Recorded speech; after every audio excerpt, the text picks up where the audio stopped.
hit you with an anvil. I'm running out of time. I'm like a man without a candle, heading down the mine. When I stare at the darkness, I see nothing but devil. I was a stranger here, but I think I'm on the level. And I can feel you in my nightmares. I can see you in my dreams. Funny, everything I try for ain't what it seems. I can feel you in my nightmares. I can see you in my dreams. Funny, everything I try for ain't what it seems. Guide me out of this harsh ungrateful land of undead. Dance me to forever. Dance me to forever. Guide me out of this harsh and hateful land of undead. Just dance me to forever, love. Your bones glow at night. Do they shimmer in the moonlight? You know I love you alright. Oh my darling. Do your bones glow at night? Do they shimmer in the moonlight? Do your bones glow at night? Oh my Lord. Guide me out of this harsh ungrateful land of undead. Dance me to forever. Dance me to forever. Guide me out of this harsh and hateful land of undead. Just dance me to forever, love.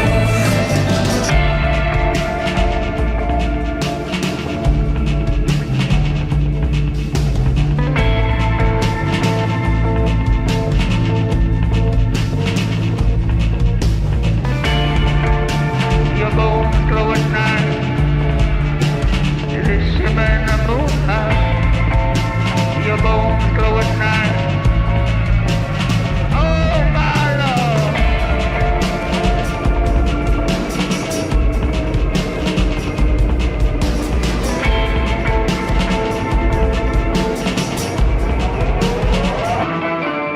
Love, guide me out of this harsh, ungrateful land of the damned. Love, dance me to forever. Dance me to forever. Guide me out of this harsh, ungrateful land of the damned. Just dance me to forever, love.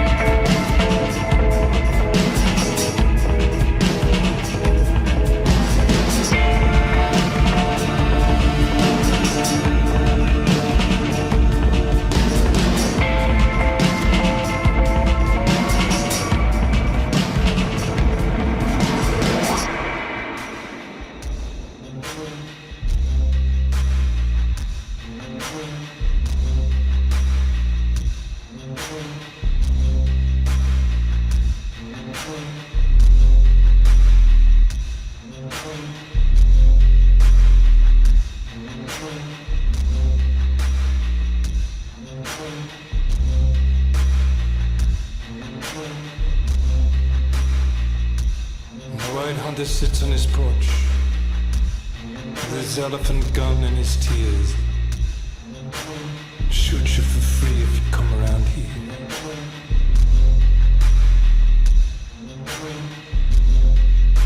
Protester kneels on the neck of a statue.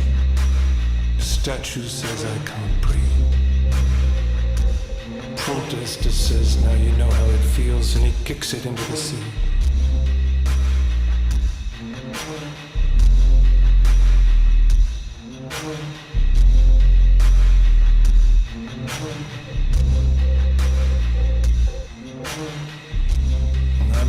Botticelli Venus with a penis riding an enormous scalloped fan.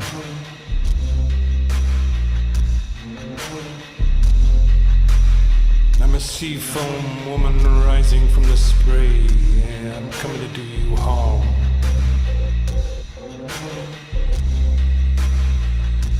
With a gun in my pants full of elephant tears and a seahorse on each arm.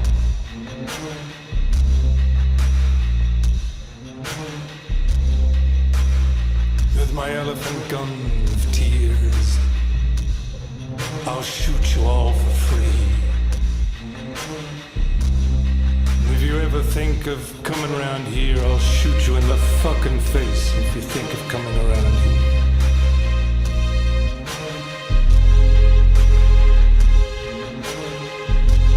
I'm an ice sculpture melting in the sun. I'm an ice sculpture with an elephant gun. I'm an ice sculpture made of elephant-sized tears raining gas and salt upon your heads. The president has called in the feds. I've been planning this for years.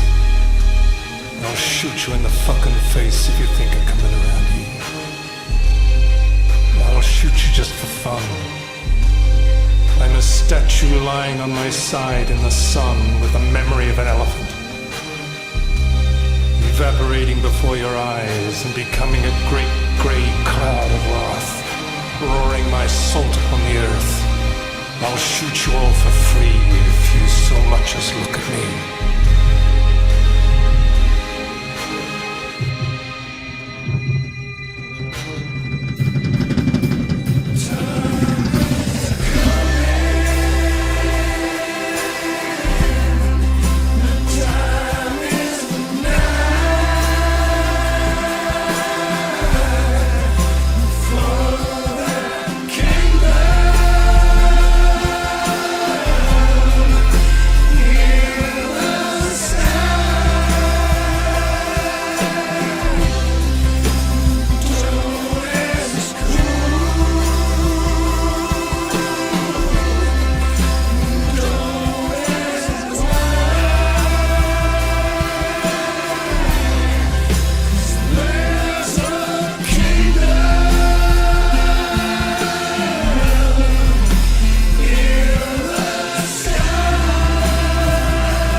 Here alone.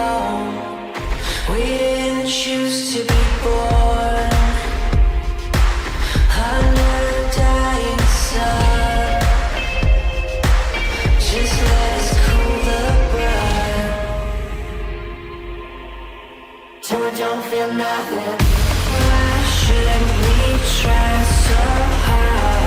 Let's get numb, so don't feel nothing. Let's comfort in the dark. Let's get numb, so don't feel nothing.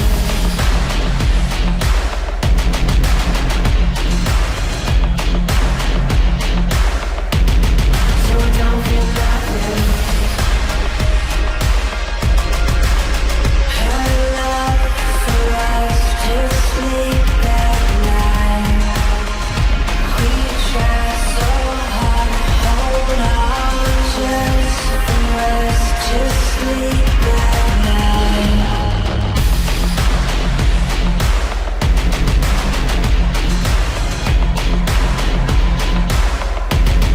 So don't feel nothing.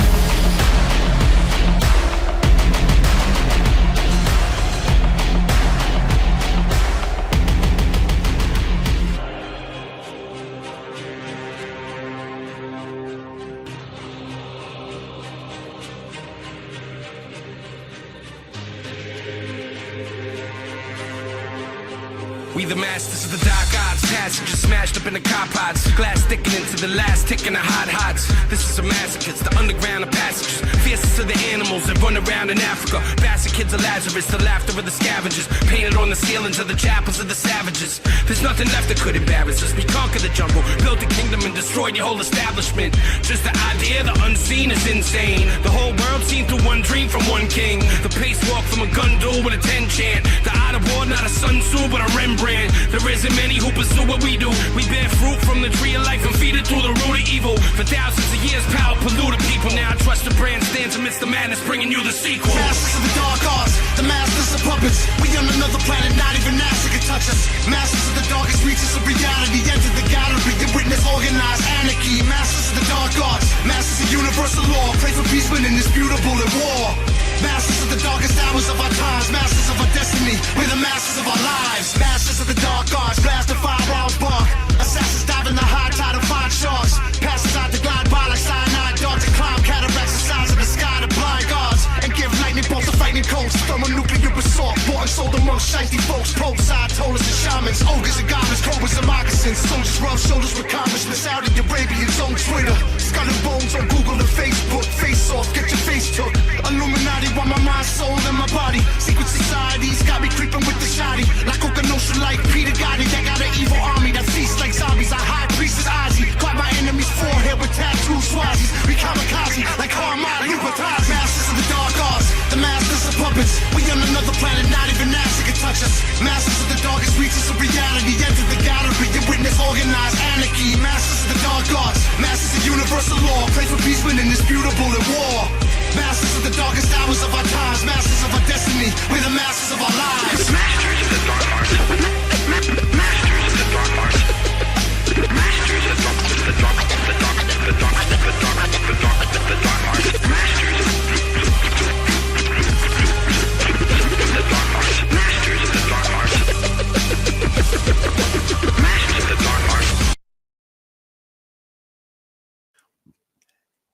Oh, here we go. Hey, how you doing? How's things? How you doing?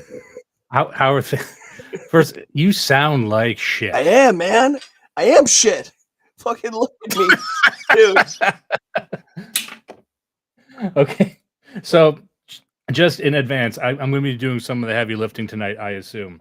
Yeah. But and if there's, you know what, I don't want to open the lines to people who are going to complain if there's any like sound or lag problems, because they're going to sell us a bill of goods. It's part of to it's put a it feature frankly. at this point. I mean, it wouldn't be the same if we didn't have all kinds of fucking technical issues. Exactly. Non-stop ass rape! You know, if you actually go back and listen to the previous episodes of the show, there's like a defined arc, not an arc, but like a theme that we keep revisiting where your voice changes radically once a year. I think. Yeah, do you remember? You become a new You remember guy. I had dad voice for one episode That one was a great one. because I had a love that really one. bad. I had like stomach flu or something. It was surreal. I go and listen to it sometimes and it's like that. I can be him again one day. I don't know. Yeah. Well, also, we say that like we're fucking 17. Like when I grew up, we're grown up. I thought about it the other day. I thought like I'm running at a runway for the guy I want to be. You know what I mean? I think you're kind of locked in by the time you're 42. Yeah. You know what I Yeah. mean? And I think the patron saint of that would be, for example, Matthew Perry. You know, there was a line where Matthew Perry, like he was gonna be what he was gonna be. And you're probably thinking, oh, this episode, we got a lot planned. I do not have a lot planned for this episode. I was just reading Matthew Perry stories all fucking day. Yeah. Because he got vaxxed. And here's the thing. There's so many people who had bad Matthew Perry Yeah. stories. Well, like rape or what? No, nothing cool like that. Just like he was kind of like a dick to people. Let's just well, let me see if I can get this going here. Just coming through. Yes, Matthew Perry. We got a whole screen of Matthew Perry right here. Look at this guy. Look at this mensch. Damn. That's unfortunate. I was trying to think, like, did he I used to think, oh, he kind of looked like you when you were younger, but I don't think so. I've told that I looked like Matthew Perry when I was younger, and I fucking don't. Yeah. Yeah. Can I get a confirmation on You that? don't look like Matthew Perry. Don't worry about it. You're okay. See, my wife has this thing that, you know, she might be able to hear me between the floors right now. Annoys the shit out of me. Where I'll show her like a guy that I think is like an example of a handsome guy. I'm trying to phrase this where it's not going to come back to, oh, here's Gay Dimes making his appearance, but like an example of a handsome guy. And I'll be like, oh, look at this guy. She's like, oh, that guy's not handsome. Which makes me question if she, like, every time that she calls me handsome, like, what the fuck does she think handsome is? She thinks handsome might be Matthew Perry. Yeah. Yeah. Look at this. Look at this fuck. Can I face dox you? I'm gonna face dox you. Dimes looks like Tom Sizemore. Tom Sizemore. I think I spelled that wrong, but Probably. hey, I look like this guy. Yeah. I gotta find. I was thinking like, no, I gotta find an earlier era of Tom Sizemore. There's no good. Maybe that's the closest There you you get. go. That's a carefully managed. That's his photo. He would pass Paid for that around. one. Yeah. Then you say that, and then this guy shows up, holding a cigarette wrong to smoke it. First of all, that's not where you put it if you want to smoke a What is he cigarette. doing? Jesus. Being guy who just learned how to smoke cigarettes. Look at this. Look, he looks like a fucking like Shadow Colin Quinn. Oh, doing this. Well, I'm coughing this episode. What are you doing? You know, I think I got sympathetic sickness from you. Good. Good. Okay, let's get rid of this for now. Now we're back. Okay, so this episode, we actually have what we're gonna do is something kind of interesting this episode. What we're doing is we got $5 from Milk Road Trucker on Odyssey, and we're gonna do a Matthew Perry deep dive. That's actually the episode. Oh yeah, Matthew Perry deep dive. Okay, so I could, this is the funny thing. This is the first time I think I've seen this where a celebrity died, and usually out come the videos of people saying, "Oh, I knew him, and these great stories. He was a humanitarian. He was actually a funny guy." It's only negative stories about Matthew Perry. It's the worst taste I've ever seen it, and nobody cares, which is kind of funny. He's the whitest guy though, man. I don't know anything about him, but just like looking at him, if you're not a white person, you can think of him almost like a platonic white guy, like a quintessential white guy. He's a pretty hateable looking guy. Well, no, now that's going to be taken as an anti-white comment. Actually, by the way. Well, I mean, I don't like the way he looks. I don't think he's so white. He's hateable. Now he doesn't look like a chill guy. You know what? I was at Burger King the other day, and there were 3 like HR guys. Fuck you, Judas. Fuck, hey, Jesus Christ. These guys sitting across, and it's those types of guys. I'm not saying I'm a fucking white guy. I don't hate white guys. I'm just saying like the guy who wears like a tucked in polo shirt and then takes his work friends to Burger King for lunch. It's a very specific archetype. I don't know that one. You don't know that one? I don't know that guy. There's a lot of them in Mississauga. It's just a guy you knew. A lot of your archetypes are just guys. His name's Nelson. Yeah. I remember old work stories from you about like dipshits you would work with. You know what I thought of the other day? You told a story about, and then this destroyed the man's reputation. There's a story about you went to McDonald's and he asked for like a McChicken and then they gave him a Big Mac and you had to like coach him like, no, that's not what you ordered. Go back and correct them. Get what you want. And he just kind of sat with the Big Mac and ate it dejectedly. And like I don't know, like you had such disgust in your voice when you were doing that, and I don't know. I think about that a lot about the guy who's just like, well, no, it's here. It's funny because And if I had just left it alone, it wouldn't have been that bad. But me drawing attention to it made it worse for everyone. So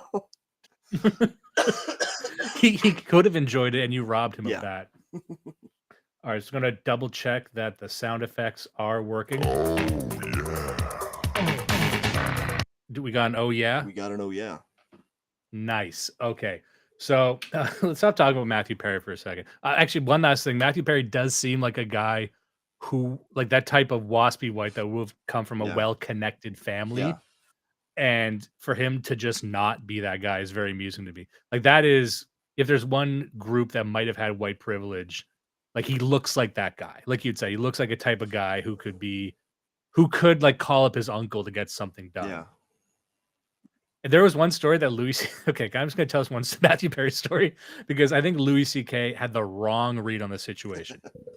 He was telling a story where he was at a movie party, like a rap party of some kind, and celebrities just show up to these things, right? And then Matthew Perry was there, and Matthew Perry, a lot of people forget, used to be like an actor after Friends. He was in like a dozen or so movies that probably made money. He's like that guy from Workaholics that they keep trying to shove down everyone's throat. The guy who looks all fucking weird. Anyway, but they're at the party and it's free drinks, like open bar. You go to these things, you get to drink as much as you want. And Louis C.K. there, he tips the waitress, tips her $20. And then as he's reaching out to hand over the money, Matthew Perry sees him doing it, grabs him by the arm and says, no, the drinks are free. You don't need to pay them. The drinks are free. And he's like, no, I know that, but I'm tipping the waitress. Like I'm paying it forward. He's like, no, that's too much. You're tipping too much. And he's like grabbing his arm and pulling the arm down. And then the waitress is like, no, he can do whatever he wants. Like, yeah, I can do what I want. Like, no. You're tipping too much. You don't got to do that. He told this story as if I'm supposed to hate Matthew Perry. And that actually sounded like a cool story. Like, no, you're like, we live in a society. Yeah. You can't have one guy in the whole place tipping $100. He was being pretty nice about it, to be honest. You know what I mean? Like you're gonna ruin it for the rest of us for all fucking week. Those girls have been walking around expecting however much. You get $30, $40. This is insanity. There have to be rules, you know. You can't have people. You can't have guys going around doing that. Well, you gotta ask yourself, like men at different times in your life, men will be presented with a choice. Do you want to make one bitch happy, or do you want to save society? Yeah. And he's make a bitch happy, and that's why he got canceled. By making bitches very uncomfortable. And he did the way you're supposed to. What you're supposed to do is make women happy sexually and then make them unhappy socially. He did the opposite. Louis C.K.'s got it backwards. He makes women uncomfortable sexually and then happy at a restaurant, I guess. I don't know. Precisely. Wicked sick. That's a good comment. I like that. Thank you. Quake guy agreed with that. I got me coughing. I'm going to try a new thing here. I'm going to show. Here we go. James Nope saying young Matt Perry wasn't an ugly guy. Now you're gay. Yep. James Nope. I'm sorry if you're not in the chat, but you're not allowed. You're not supposed to critique men's looks. That's Dissident a gay podcast thing. clip says LOL. I assume that's for me. No, that was mine. I was after I made a joke. I saw it come up. No, that one's mine. You got it wrong. You got it backwards. You got it twisted. Oh, we got one from here.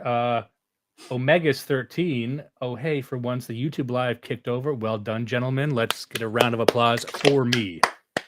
Also, I wanted to call some attention to Omega's at the top was referencing. We got a few things here. We got Wank Satellite Nights Live. We've got Blood Wank Nights Live. We've got Blood Satellite Wank Live.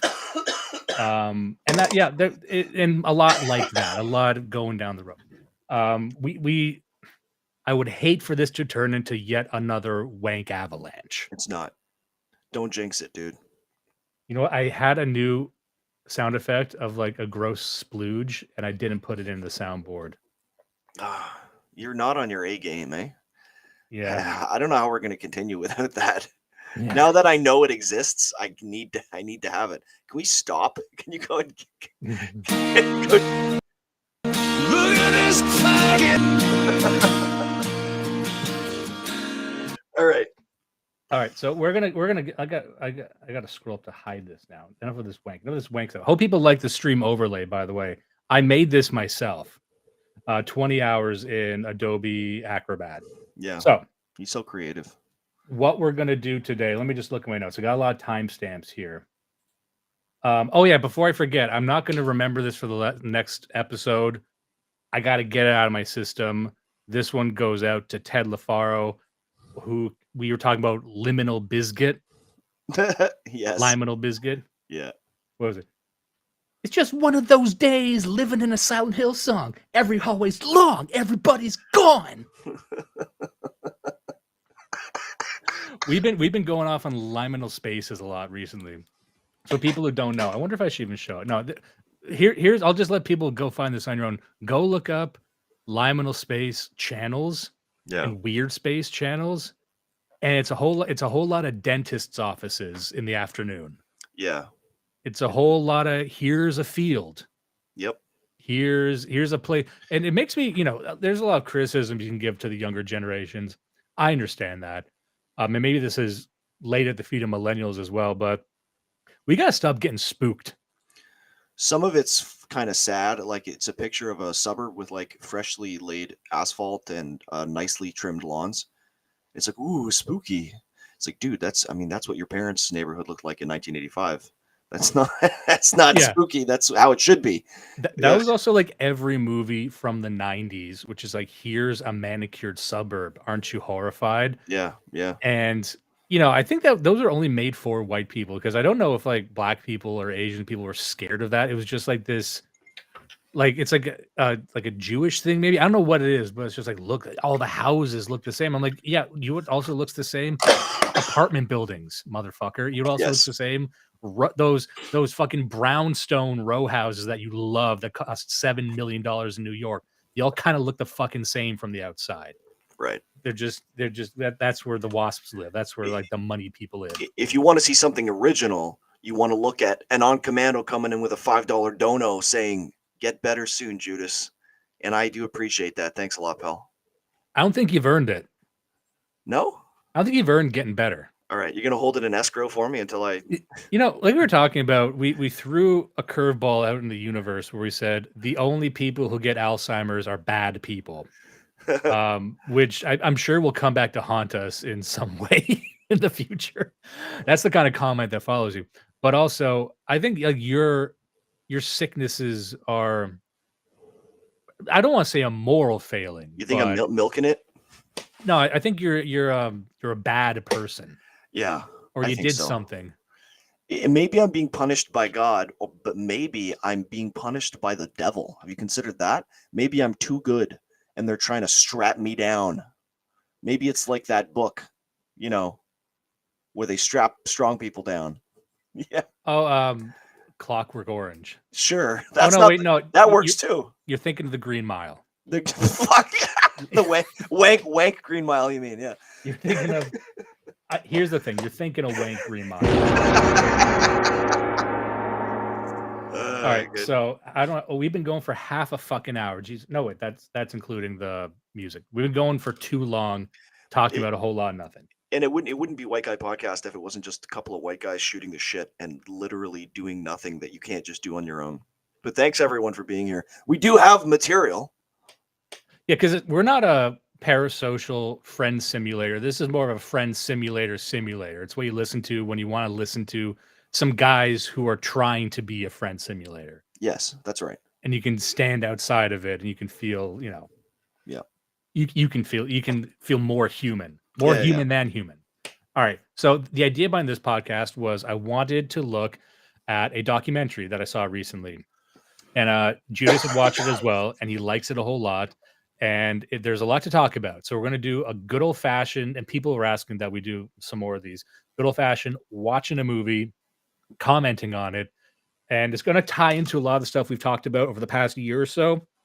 I can just pull it up right now. Let's see. Let's get rid of this Matthew Perry thing here.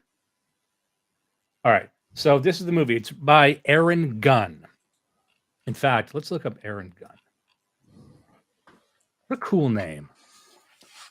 I will say, though, if you got the last name Gunn, I think it hurts you to have the first name Aaron. Oh, unless it's A Gunn. A There Gunn. you go. Yeah, nice. See, he's got Aaron with the 2 A's, which is kind of a little heebie, but the last What's a name better is- Aaron? Well, you can just do. No, I guess you're right. It would be Oh, Erin. That's That'd be that's a girl. woman's name, though. Yeah.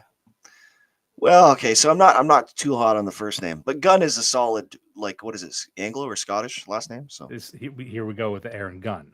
Shed. This There he is. teenager. There's the guy. I don't know enough about whatever sport this is to know if this is a joke or not. I don't know if this is like, oh, we made an AI guy to look bad. That's him, not him. There's a lot of Aaron Guns, isn't there? Probably. There's people listening to this on audio who are just not understanding. Okay, just to explain for the folks at home listening to audio, I'm cycling through DuckDuckGo image searches and looking at different Aaron Guns. Rough. I will say, one of the best beards in the game. He's well trimmed. He's doing good. I'd set my watch by that beard. I think that says a lot about a guy. And you're going to notice his very tight, very photogenic beard star throughout this whole documentary. I just wanted to call attention to it. We're doing it again. We're doing it. Look at that. Look at that. It's like it's photoshopped on. Although that's a strange, like I wouldn't be on camera doing that position though. That's very much a Shark Tank sort of look. Yeah, he does that a lot actually. The tenting the fingers. Yeah, well, we're not going to get through this without ripping Aaron Gunn apart. But it should be said right up front. Love the guy. It's a great documentary. Don't want him to spot. But I mean, he can't. So okay, for the folks at home listening to audio, what I'm doing right now is duck going important hand gestures. Fucking Christ. So like if you and me are on camera, like we don't want to do that. What should we do? Because Trump has the thing where he's like conducting an orchestra. I'm thinking this Italian hands. Yeah, Italian hands. What do we got here? This one you would need 4 hands. It's called gesticulation, but I always thought that was a little bit sexual. I don't know why. Okay, I'm looking at this gestures and there's just an eye here. That's not right. That can't be. It's interesting. It's interesting. Well, this looks almost like a baby's hand like doing the cross fingers. Gestures of biblically correct angels is what that is. You think there's guys out there with like babies' hands? Probably. There must be, right? Okay, so you and me, here's what we do. We go on camera and we do the devil horns, but we're just like we're gesticulating as if we're just making a point. Okay. So what we're gonna do is we're gonna talk about this fucking movie. It's very good. You know what? We're gonna start. How about we start? Here we go. Okay. So I got some timestamps here. So I'm gonna watch the intro because I think the intro sets it up, and we'll start and we'll stop at our leisure. Is third world. We live in a open prison yard. Why should my kids have to live in that risk and that danger? Other citizens have rights as well. You have a right not to inhale secondhand crystal meth smoke. It's really a case of the inmates running the asylum. What is happening to Canada? Drink him in. Look at this guy. There he is. There's our boy. A fitted hoodie, might I add. Sleeves strategically rolled up, and I'm not trying to mock anything. I think this is a good look. The way where you paused it here, he does have the expression of like deep sadness. I don't know. Well, it's a very, and I'll just set up the documentary. So this is going to be about the drug epidemic. It starts in Vancouver, but it paints with a broader brush the entirety of Canada. And it will touch on a lot of socio-political issues that we've talked about on the show, the proliferation of drugs, the legalization of drugs. And as you'll see throughout the documentary, we even get into manufacturing hard drugs within Canada.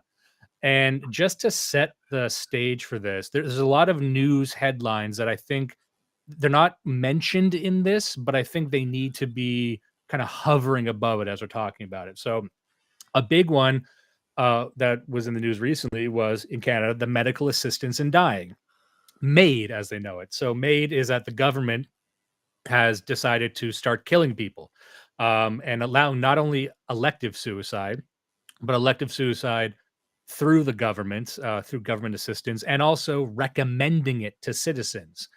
And we've seen over the past year specifically, people have been recommended ending their lives if they are in poverty, if they're too destitute, which rang a lot of bells, even on the left. A lot of leftists really hated that for obvious reasons.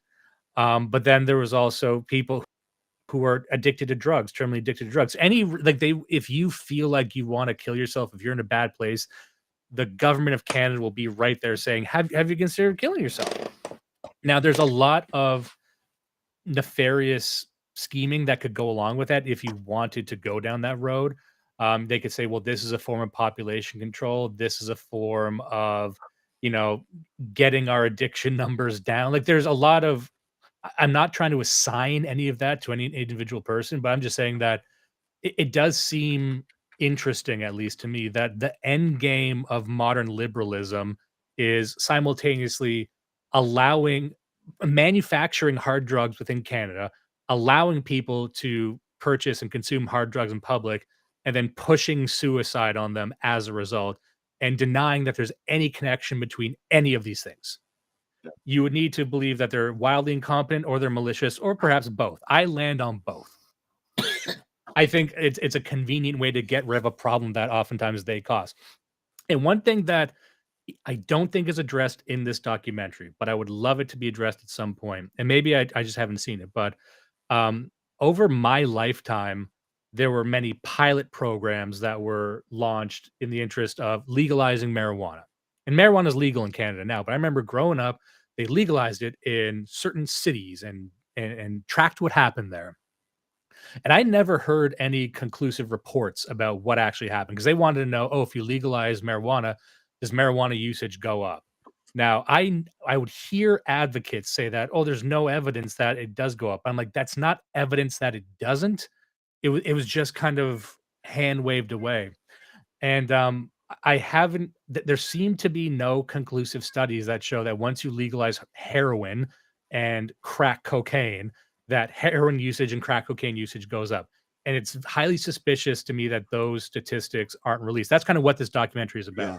But if you ask your average liberal, and I mean Canadian liberal, like a American Democrat style, they will similarly deny that there's any connection between the two, or they'll just say, well, I haven't seen any evidence that it goes up. So that's kind of the world we're living in. But I think that evidence is people will intuit that happens, obviously.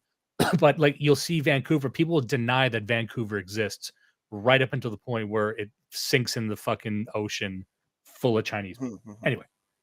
We shall get country once considered immune from the most appalling displays of homelessness and chaos has become an epicenter for shocking, violent, and at times random attacks as drug use has burst into the open and a devastating battle with addiction has literally left tens of thousands of Canadians dead. But what is the solution? Do we simply need a so-called safe supply of toxic drugs? Should more provinces follow the lead of BC and decriminalize fentanyl, meth, and cocaine? Or is it time to put victims first, crack down on crime, and get addicts the help and treatment they so desperately need? I hate the... He does interview a lot of Aboriginal women, I'll just let you know. There's just a few things I wanted to mention there, anecdotally. Again, as a lifelong Canadian, in the places that I've lived, I can speak to the massive increase of homelessness. And I don't know if you've experienced that at where you are. Oh, yeah. But we used to live in Toronto. We lived in Toronto for 10 years. Then myself and my wife moved away, but we'll still go back to Toronto once every couple months or whatever. And the homelessness problem there has skyrocketed to epic proportions. And even in the smaller city where I live now, you're seeing homeless people overwhelm city services. Like I would assume that the homelessness problem has skyrocketed everywhere. Would that be a fair thing to say? Yeah, man, for sure. Like, you know, I live like more than an hour away from Toronto now, but there's still there's homeless guys that camp out on the on ramps and off ramps, like the grass pavilion by the on ramps and off ramps when I get on the highway here, and it's like we're in the middle of fucking nowhere. I mean, like they're sleeping in like in tents under trees and shit. It's wild. Yeah, and one thing for people who don't know what that's like, because again, I would speak to people of certain political persuasions who would say, "What's the big deal?" When I was in Toronto, we lived downtown in a condo, and when you live downtown, you're always within the proximity of a couple homeless shelters. So one thing you notice about homeless people, and also let me just start by saying this: I reject the category of homeless. And this documentary will do, and this isn't a criticism of Aaron Gunn because he's working with the tools that he has. He is making something that is supposed to be mainstream ready. I don't expect him to be out there parroting the schizo shit that we say. That's fine, fair enough. And he does a very, very good job with this documentary. But there's a couple of things that I caught onto in this that kind of bothered me. One is the term homelessness, which I reject. Even now, people say, "Oh, just the people who lack a home. What's wrong with lacking a home?"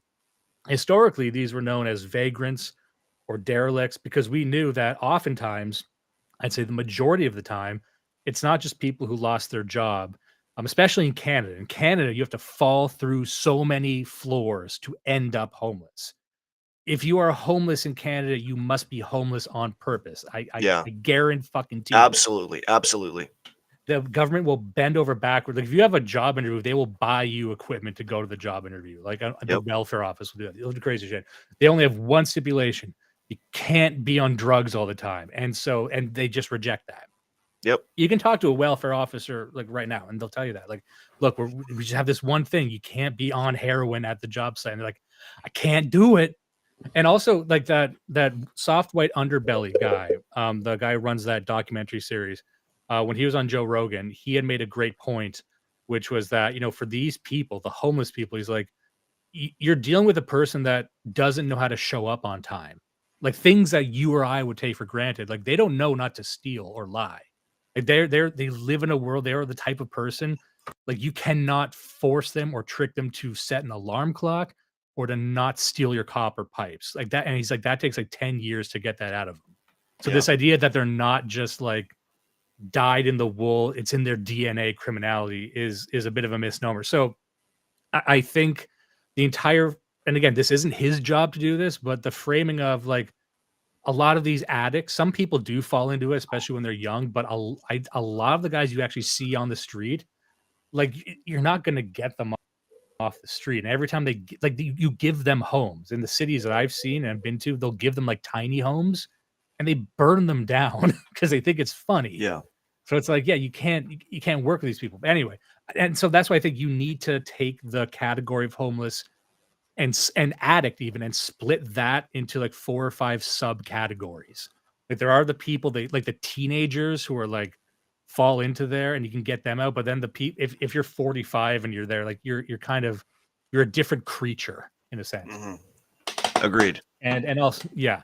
And so I'll just keep going with it. Oh, and one more thing. Now, the word safe supply, because you would probably think it was safe to take. And that's the problem, is that it's not safe. Most people who are using this have never tried drugs before this. Like, it's definitely creating a lot more addicts than there was before. What we're doing now is almost capital punishment in our streets by neglect. This is like the industrialization of addiction. It's as Let me just go to this. This is something I would like to normalize. How can I find this again? Before. What we're doing now is almost capital punishment in our streets by neglect. This is like the industrial. Yeah, I like this.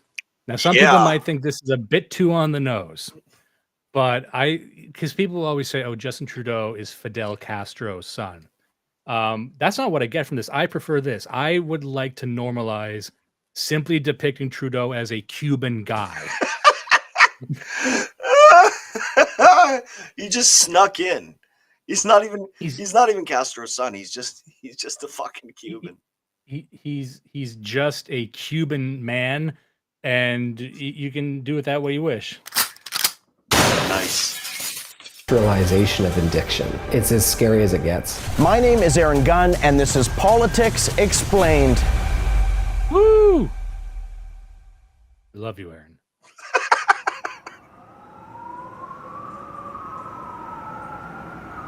Okay, we don't need to introduce yourself again. Like if we're being fair here. Once is enough. All right, so I'm going to skip ahead here. Actually, no, I'll keep going because it gives important data. All right. Not a great logo. We begin with breaking news tonight. Police say a man stabbed and assaulted at least 4 people, all in a matter of minutes, and they are not sure of the motive. Video of the incident shows the woman pushed from the subway platform onto the tracks. 4 victims were treated by paramedics after a woman allegedly assaulted them with a bottle. Police say the victim was hit in the head with a large pole while walking to class. New details tonight about that stabbing attack that left one woman dead and another injured. Police now say this was a random act. So this is another thing I'd like to just pause on. Like I was talking before about how you need to split up homelessness into these component groups. I think what you'll hear in this documentary and in the news also is stranger attacks. It's a new type of crime, a stranger attack. It's random. I don't accept that it's random. Because like I think you need to look at the nature of the crime. So they'll say, here's a selection of random attacks. Everything from like a guy stalking someone and stabbing them. That doesn't seem terribly random. But then there's like a woman pushes another woman on subway tracks. Maybe that's a bit more random. But then there's like one where like a guy he constructed a bow and arrow, dipped the arrow in his blood and tried to shoot it at someone. I'm like, okay, that's not random. Yeah. You know what I mean? So like and also how many of these are racially motivated? That's the other thing I think they're trying to ignore. If someone's like, why is the video at 5 frames You don't per need second? the video. You're here to hear us. You got the audio is perfect. Don't complain. Come on. Play it at 2 times speed. You know, we got a $25 dono from an El Commando, and he actually has a comment here about that. He says American homelessness and vagrancy isn't much better. It's a lifestyle. They band together in little tribes to beg for money first, sometimes food, steal, then rent a cheap motel room, get out of the weather, drink, do drugs, and fuck. At least until they've turned into burned out zombies. And they that's kind of the same thing that I've seen, like in our not in Toronto, but the town that we spent a lot of time in, fucking shit ass place with so much meth and so much homelessness. And you see them, they form little communities. Like there's areas in like the back of the Tim Hortons, and they've got their little group that they'll hang out, and you can hear at all hours there's something going on, somebody's fucking birthday or something, who knows. But like it's not like the classic image of the vagrant panhandler who's just asking for $1 to get home, you know? Like they're living it. It's a whole lifestyle for them. Yeah, and also like a lot of people are trapped in this 20th century idea of the homeless man as sort of like the wandering hobo who lost his job during the Depression or the Dust Bowl or something like that. Yeah. And I think as you'll hear later on in this documentary, where once you speak to these people, you know, I'm sure it's tragic in some way, but it's also like a lot of poor decisions, or some of these like, yeah, I overdosed 20 times. It's like, well, after the 5th, I stopped caring. Yeah. At 10, I'm thinking you're as bad at overdosing as you are at life. Now I want to see you speed run it.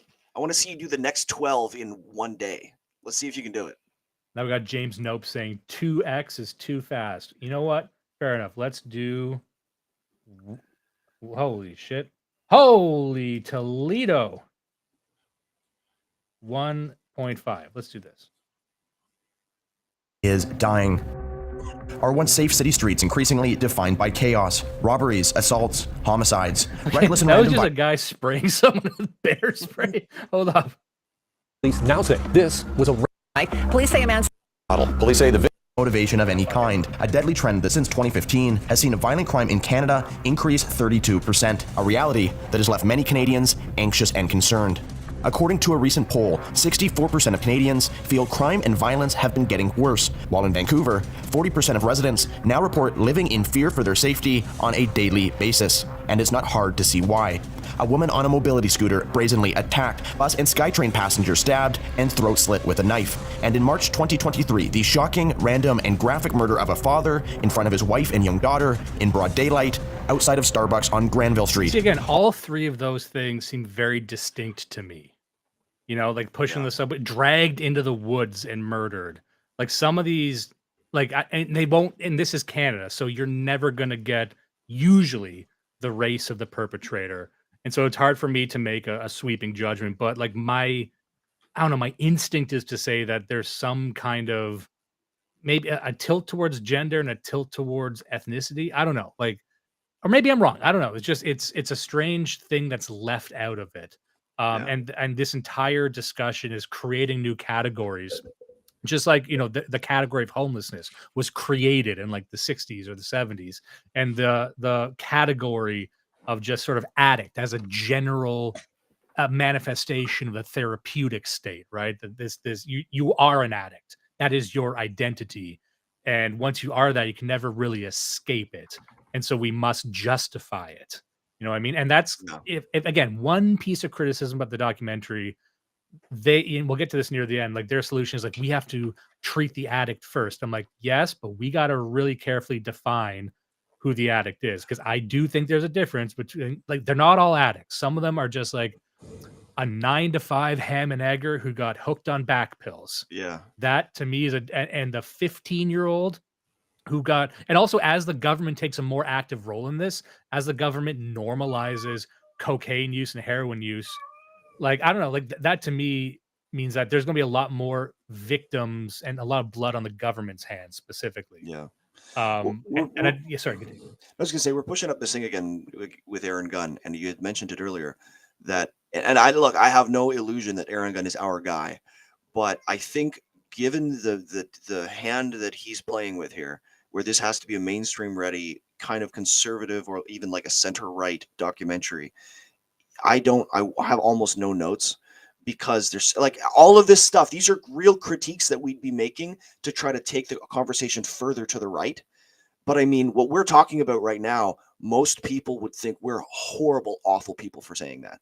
Everybody is so brainwashed to believe that, like, for example, that addicts are all just victims, that it's just disease and it's not their fault. Like even a lot of right-wing boomers think that.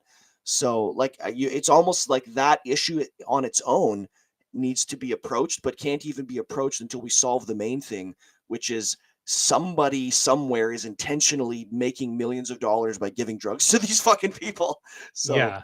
And so, and that's why, like, that's the conversation that needs to be had. But that conversation is one of persecution as well. It's kind of like with Oxycontin. Like if you can prove that the pharmaceutical organizations were pushing this on people and destroying their lives, then someone should be in the electric chair. Like, to me, like if you are responsible for getting 15-year-old girls hooked on pain pills, I'm like, well, someone's got to hang.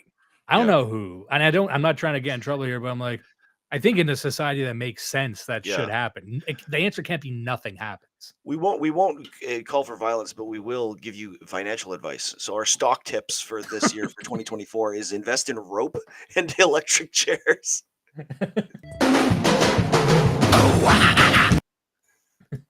All right, so let's just it's going to take us. We're not going to get done this today. Okay, let's keep going. All part of a terrifying trend known as stranger attacks, which have increased 35% in Vancouver last year alone. But these shocking, violent, and random attacks are no longer exclusive to Vancouver. Toronto police say 16-year-old Gabriel Magaloich was sitting on a bench at this Toronto subway station Saturday evening when a man approached him unprovoked. Magaloich was stabbed. He was rushed to hospital but died not long after. I just want to say, this is probably completely inappropriate. It's kind of funny watching an ambulance go in fast motion. Evening when a man approached him unprovoked. Magaloich was stabbed. He was rushed to hospital but died not long after.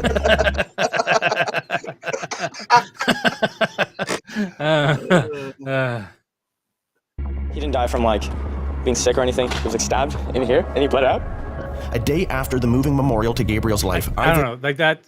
again, I'm not trying to be mean or insensitive, but like that kid there, it's like, he didn't die or like being sick. He got stabbed. Like he didn't die over the course of 9 months and waste away. He Is that died. Is that how Zoomers react to death? It's weird. Also, I reject the premise that it's better to die of a disease.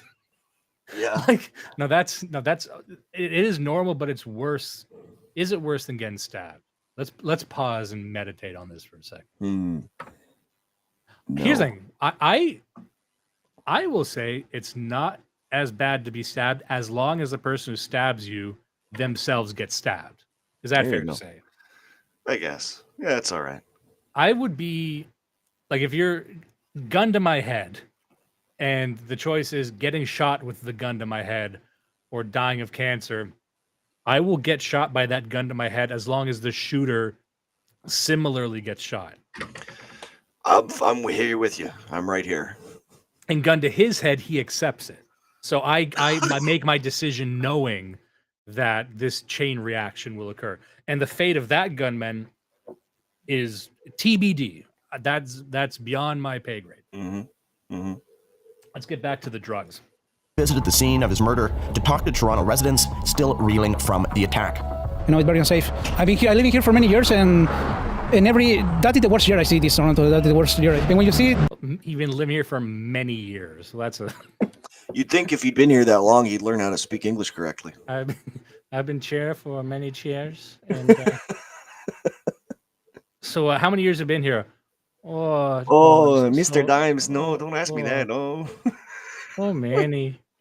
So, can you ascertain the amount of years? No. The thing is, for a guy from Vancouver, he looks really clean. That is the TTC, though. That is Toronto. Oh, is that Toronto? Oh, okay. No, I know exactly where the station is. But yeah, you're going to see a real murderer's row of Toronto here. Let's have a look. something like that, you feel in shock because it's you never know what's coming. The randomness of it as well is just really disturbing. I don't know, as a young woman especially, it's like... Let's also pause here for a second. Again, you know, I'm not trying to just gum up the works here, but I think we as a group, we need to figure out, what is this shirt? It's Toronto, dude. Have you been? So let's lately? Look at the jacket that Aaron's wearing. Like exactly. it's chilly. It is cold. A cold day. It's a wee tit nipply, as they say. It is a.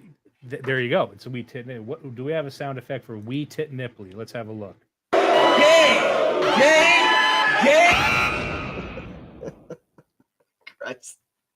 I just wanted to use the gay alarm. Okay, but really, it's looking like it's made out of dryer lint collector material. Yeah. It's only 2 buttons. For the folks at home listening, this is a pink, like an expanded swimsuit, I would call it. She did the Canadian thing where she went to the blouse shop and asked for a shirt with a couple of buttons, thinking it meant more than 2. And then she was delivered a blouse with only 2 buttons, and she didn't say anything. She just walked away. She didn't even try to get her money back. Or, I mean, it's too Canadian. Yeah. She's brown enough to be Canadian too. She went to the blouse shop. She slapped down her TTC pass and she said, "Just fuck my shit up." Okay, so this really bothers me. This bothers me. Okay. Really scary. It's really upsetting because we're not that much older than him. One is far more wary, on the lookout. Very sad, 16 years old, for God's sake. This is a classic white guy. I love this guy. He's a classic Torontonian. I like this guy. This is the type of white guy you're not going to see anymore. You could give this guy a slap on the back. You could walk up to this guy while he's sitting on a park bench and slap him on the back, and he'd look at you. And as long as you gave him a joke or something, he'd just shake your hand and say, "You want to watch the dandelions." This guy, he would be polite, but he'd be firm. Yeah. He'd tell you if his eggs were overcooked. Yep. But he'd tip you extra at the end. Yep. And so far of the ones I've seen, he's the only guy that seemed to empathize with the victim. He's the only one who said, 6 years old, for God's sake. You know what? I would almost say roll that back because we're going so fast, but you're right. Everybody else has talked about how it's made them feel unsafe, how it's made them feel uncomfortable, about how crazy it is. And he's essentially saying what a tragedy this is for the family. Like this is a normal person in an Anglo civilization. That's the correct reaction. It doesn't make me feel afraid. I'm 6'5". I'll beat the shit out of that. I know I'm saying, like, you know what I mean? Like it's sad for the family. It's him saying that there's a bell ringing in his Anglo mind, which is that someone should do something about this. The system isn't working properly. Machines broken down. No child should die like that. No adult should die like that. This is Also her, I guess. That, for the people at home, that is, I suppose, a black woman in a mobility scooter who seemed to completely obliterating the previous point we've made. However, that's why you come to the live screenings. Yes. Sloppiness from the government. Yes, it goes without saying that everybody should feel safe and not have to, get on the subway platform without fear of getting stabbed. Like, feel like that's the bare minimum. Sorry, gotta stop again. That annoys the shit out of me. It's like, I think maybe you shouldn't get stabbed. Maybe that's not like society. Maybe that's society that you shouldn't get stabbed. Like, you don't possess an emotion with which to approach this situation. You have a device in your mind that just has Rick and Morty on replay, and you're like, well, yeah, it's getting stabbed much. Yeah. I saw that. I'm like, getting stabbed much. Like that's just, we live in a society, and people. I think maybe it shouldn't. Maybe it not. And it has to be a tranny in a Joy Division t-shirt with dyed hair too. It's just, you can't even make this shit up. By the way, no one listens to Joy Division. They sell those shirts to people who've only listened to Taylor Swift and Shane. That's what this fucker, this thing.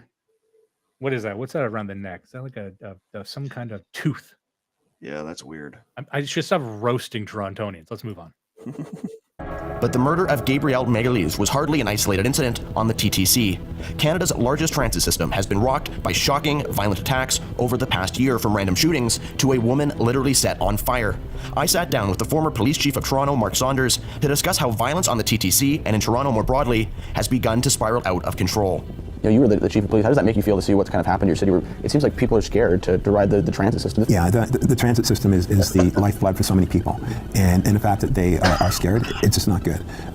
You're talking about a ridership that at one point in time was 1.2 million, and it's now 860 something. It is a concern. That is insane. Let me just say that for people who, like, people don't live in Toronto. Toronto and Vancouver, I think, have, and maybe Montreal, but they have the only thing that have, like, they're the only ones with proper subway systems, and they're not even that great. Yeah. For a drop like that for people, they're just not. I don't know if that has anything to do with COVID. Like, maybe those numbers are juked because, like, people over the past 3 years are just not going outside. Maybe, but this was something that we documented even, I would say, starting how long ago? Almost 20 years ago, when we moved to the city. And at that time, it was already quite bad. I remember if it would rain badly, the tracks would get covered over and you would lose whole stations, and you'd have to be shunted onto buses on the subway. And like, there were sections of the platform that, like, look, this isn't like New York subway bad, but the TTC even then was terrible. And it's funny because they keep building new lines to the east and the north, which are all fancy and new, but they don't maintain the ones in the center. And like, I just came back from Hong Kong. It has a world-class subway system. I know what it can look like. Like, a subway system can actually be fucking great. But the TTC it really is embarrassing. So it's not surprising to me that as it gets worse, people pretty much would rather walk or just stay home and quit their jobs than take the TTC. I just want to, for the people who are not Canadian or not living in Toronto, but I think this would apply to all Canadians. Living in this country, you get the feeling constantly that everything that's occurring is some kind of scam, some kind of grift, some kind of federal scheme to move money around. Like, you're used to that happening in the US, obviously, but in Canada, you'll constantly hear that, oh, this contract was awarded to this company worth $500 million and it just doesn't go through. And the money disappears. Money always seems to be disappearing. These jobs seem to be getting done poorly. There's all these plans for public infrastructure that just don't go through. But I just want to, and maybe that's experienced by people in other countries, but like living in Ontario, like, I don't know, it's just this feeling that everything's a fucking scam. Like, money's never used for what it's supposed to be. Would you agree with that? Absolutely. All right, so instead of being behind bars for his over 50 criminal convictions, Kirkland Russell was free to roam our streets. And because of that, Doug Perceau was murdered. Even more shockingly, for the crime of stabbing Perceau 14 times with a knife and killing him while screaming out, "Why won't you effing die?" Russell received a sentence of only 8 years. Do you think 8 years in prison is justice for taking the life of your son? I'm pretty sure everybody knows my answer. Absolutely not. I mean, nothing will bring my son back, but 8 years certainly doesn't help account for it at all. It's almost a slap in the face. It is a slap in the face to my son, trying to help someone out, done absolutely nothing wrong. And then what shocked us further was that you actually get statutory release after 2/3 of your sentence. So we were shocked once again. So he was let out in November on parole and sent to a halfway house. But when someone's had this many convictions and they keep progressively getting more violent, more dangerous, when he's out on our streets, someone else is going to get hurt. This is something that the documentary touches on, and I don't think, again, and this is nothing against Aaron Gunn, because this would need to be a documentary in itself, following sort of the phenomena of the drugs. But this section right here, which is, we'll get to this more in a second, but the revolving door of crime and the legalization of criminality itself. And we discussed this in more detail, and people can find the clip on our Odyssey channel. It'll be up on YouTube soon. We have a YouTube clip channel that's being refreshed with all our clips. One of the more recent ones was The Therapeutic State by Thomas Zaz, which is the medicalization of penalization and essentially making it so that crime itself doesn't really exist. It's just manifestations of mental illnesses, which are not the fault of the perpetrator. And you see this deployed in a lot of cases that involve black crime, frankly. If you ever heard the term, oh, they were going through a mental health crisis, that's the deployment of this sort of therapeutic state, trying to excuse the criminal act. And you'll see that happen here. So in this case, there's a guy, 50 convictions, but they will look at him like, oh, he's an addict. Oh, he's mentally ill. And it's as if that illness was what drove him to do it, meaning that he didn't really commit a crime. Like, someone is dead and he's in a fucking halfway house, and nothing really, and really the only reason that is due to the brazenness of the crime. Like, if they could let these guys out, they would. And we'll get to this later in the documentary, but they get into the reasons why this is that there's just too much crime. Because there's so much crime, you just need to legalize crime. Otherwise, what are these poor judges going to do? Right? All right. So I'm just going to... Somebody think of the judges. Somebody... hold on here. Is dead. But just how common is it for our justice system to release dangerous repeat offenders like Kirkland Russell and Jordan O'Brien Tubin? And has Canada's justice system become little more than a revolving door? To find out, I traveled to Ottawa to meet with Larry Brock, a former Crown attorney from Brantford, Ontario, who now represents his riding as its Member of Parliament. I was just seeing more and more familiar faces in the criminal justice system being largely responsible for the most significant proportion of serious criminal violence in our community. A lot of stabbings, a lot of shootings, and frustrating aspect was they were continually being released. These so-called prolific offenders who are consistently arrested and then released are responsible for a majority of the crime across the country. The problem has gotten so bad in British Columbia that the mayors of the 13 largest municipalities wrote to then Attorney General, now Premier David Eby, literally begging the government to do something. They shared data that showed just 207 of the most prolific offenders in the province were responsible for more than 11,000 negative interactions with police in the last year alone. Let's just pause on that for a second. I have no reason to doubt these numbers. Yeah. As far as I know, this is a serious guy. It's a serious documentary. That's fucking insane to me. But it makes sense, right? Yeah, it's a little bit crazy. A little bit. And again, like, I think to tell this story, you need to tell the story of the details. You need to break this down. And, okay, what do you mean? Like, I already told the first part of the story, which is that these are all violent. Like, when we say criminals, we don't mean pissing in the street. We don't mean listening to podcasts too loud while you're driving your convertible down Yonge Street. They can't catch me. They couldn't catch me when I was driving down Bloor blasting Mr. Bond out of an open window. They're not going to catch you for playing a little bit of Blood Satellite. Yeah. It is a little seasoning on the day. But it is ludicrous that this one group of people, like these few hundred people, are responsible for the majority. And again, who are those people? Are they all addicts? Are they all of one particular ethnicity? You know, we don't get that story. And I think that's a crucial part. James wants us to repeat the numbers. They said there are 207 offenders in British Columbia who commit 11,000 of the crimes. There's 11,000 police interactions. Prolific. Yeah. Yeah. Offenders in the province were responsible for more than 11,000 negative interactions with police in the last year alone. A catalyst for surging crime and violence that has not been limited to large cities like Vancouver, but has also affected much smaller municipalities, including Victoria, Kelowna, and the once peaceful Vancouver Island city of Nanaimo. Nanaimo is where all the hippies used to go. Yeah. Every weird girl I ever knew Yeah, who was man. getting a bit too old was going to start a new life in Nanaimo. That was where all the lonely guys are supposed to retire to. Yep. Find Now look what they've find done. a lady who's into watercolors. You go to Nanaimo. Yep. Now you're just going to find a bunch of stabbed pelvises. It's the Canadian Sedona. I don't know what that means. The magic crystals in Arizona. Oh, okay. We should. I got. We're doing a plans for blood what- satellite Sedona trip. Here we go. We're gonna go to so many retarded places. We're gonna podcast on peyote in a desert. I don't really give a shit which one. We're just gonna do the fear and loathing thing.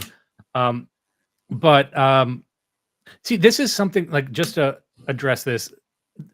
I don't have the data or the facts or even the theories in front of me, but to me, if word gets out that these prolific criminals are getting away with it, that has sort of a psychosocial broken windows policy to it. Like, for people who see that the brazenly villainous and criminal just keep getting away with it, that either encourages them to be apathetic about it or allows them to do crime themselves. Like, if you just know that this is happening and it's known that there is no justice, well, then everything gets a little bit worse incrementally. It's either a few things get 50% worse or everything gets 1% worse. And it turns out everything getting 1% worse is probably worse for society. That's what I was going to say. Like, looking at it from the perspective of a father, if I'm trying to discipline my idiot kids, and I think a lot of these people are on the psychological level of like a 3-year-old once they're doped up.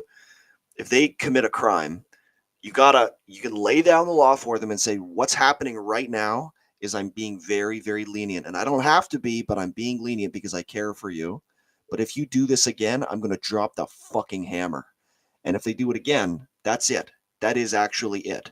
It's rehabilitation, life in prison, the bottom of a pit, electric chair, something, but you're never back on the streets again, ever. It's over for you. It's fucking over. But the fact that they let them go through the first one and the second one up to apparently the 50th interaction. At this point, you got to imagine they've got it down to a schedule. They're like, yeah, no, I do it grocery shopping at Farm Boy, and I steal it, and they arrest me, and that's fine because I've already dropped it off, and they'll let me out with with $0 bail by 3:00, and I can go for dinner with my girl, and like, it's the fuck, man. What's the point in having laws? I know in the chat, Sunflower Society had made a comment about, I don't see any Indians, streets. And I was just had this image in my head of like a Japanese guy going to jail, like in Oz or something, for, drug, and getting a standing ovation as he comes through. Like, you never see, when's the last time you've seen a Japanese guy sitting down even? Yeah, it's true, actually. Jeez. It's kind of over. All right, I know I'm going to skip ahead in a second, but I just want to see if this is. Recent numbers show severe crime up 44% here in Nanaimo. I don't feel safe. It's the first time I carry a knife now. I will pull this, and it's an alarm for me to feel safe. I don't feel safe in my neighborhood. This is Kevin Shaw, an outspoken and longtime Nanaimo resident who's fed up with the skyrocketing crime and violence plaguing his hometown. It's gone from where? I love the beats. The sped up, the break beats on that. Yeah. I like this guy's shirt. Oh, the top button undone. Yeah. This guy knows where to get the good liquor at the Polish shop. I'm not trying to like dox myself here, but I'm literally gonna be this guy when I'm that age. Like, Dude, you are this guy. You're already there. I have this shirt. Yeah, I know. I'm gonna say fuck it to eyebrows. And if my hair doesn't look like this naturally, I'm shaving my head and I'm going skullet. Okay. Do it. We just had people freaking out, yelling and screaming, to needles, to knives being used, to machetes. A man who had been stabbed staggered into the mall. Bystanders rushed to help, trying to stop the bleeding, and did not survive. To axes being used just a few weeks ago, and now several shootings in just the last month. Residents rallied in Nanaimo Thursday following a brazen shooting over the weekend. You know what? I remember when we were discussing the encroachment of the Chinese triads and Chinese organized crime into. They made a point that China, and we covered this in one of our clips or one of our episodes in the past, that the triads, their chosen way of dealing with an adversary or a target in public was to take meat cleavers and just hack at them on the fucking sidewalk, right? Yeah. So I think one model to this is like we should really break down crime by the weapon used. Like just hearing that, it's like, oh, there's a stabbing, but then there's an axe and a machete. I'm like, okay, machete crime goes in its own bucket. Yeah. Like, right? Like if it's like, oh, someone got like hit with a car. Okay. If someone is hacked at with a machete outside the mall, like that's a new type of thing. Yeah. Right? Ceremonial daggers is another big one. Just like a drive-by. If you say drive-by, what do you imagine? We all know the race of the shooter, yeah. And if you say ceremonial dagger, you know, the other thing is if you hear about a slap fight, like then we also know. This is the thing about Indians. We just haven't made their stuff illegal yet. We don't know what to do with it. It's like, shit, I mean, I don't want you to do this, but you're not hurting and you're not even hurting each other.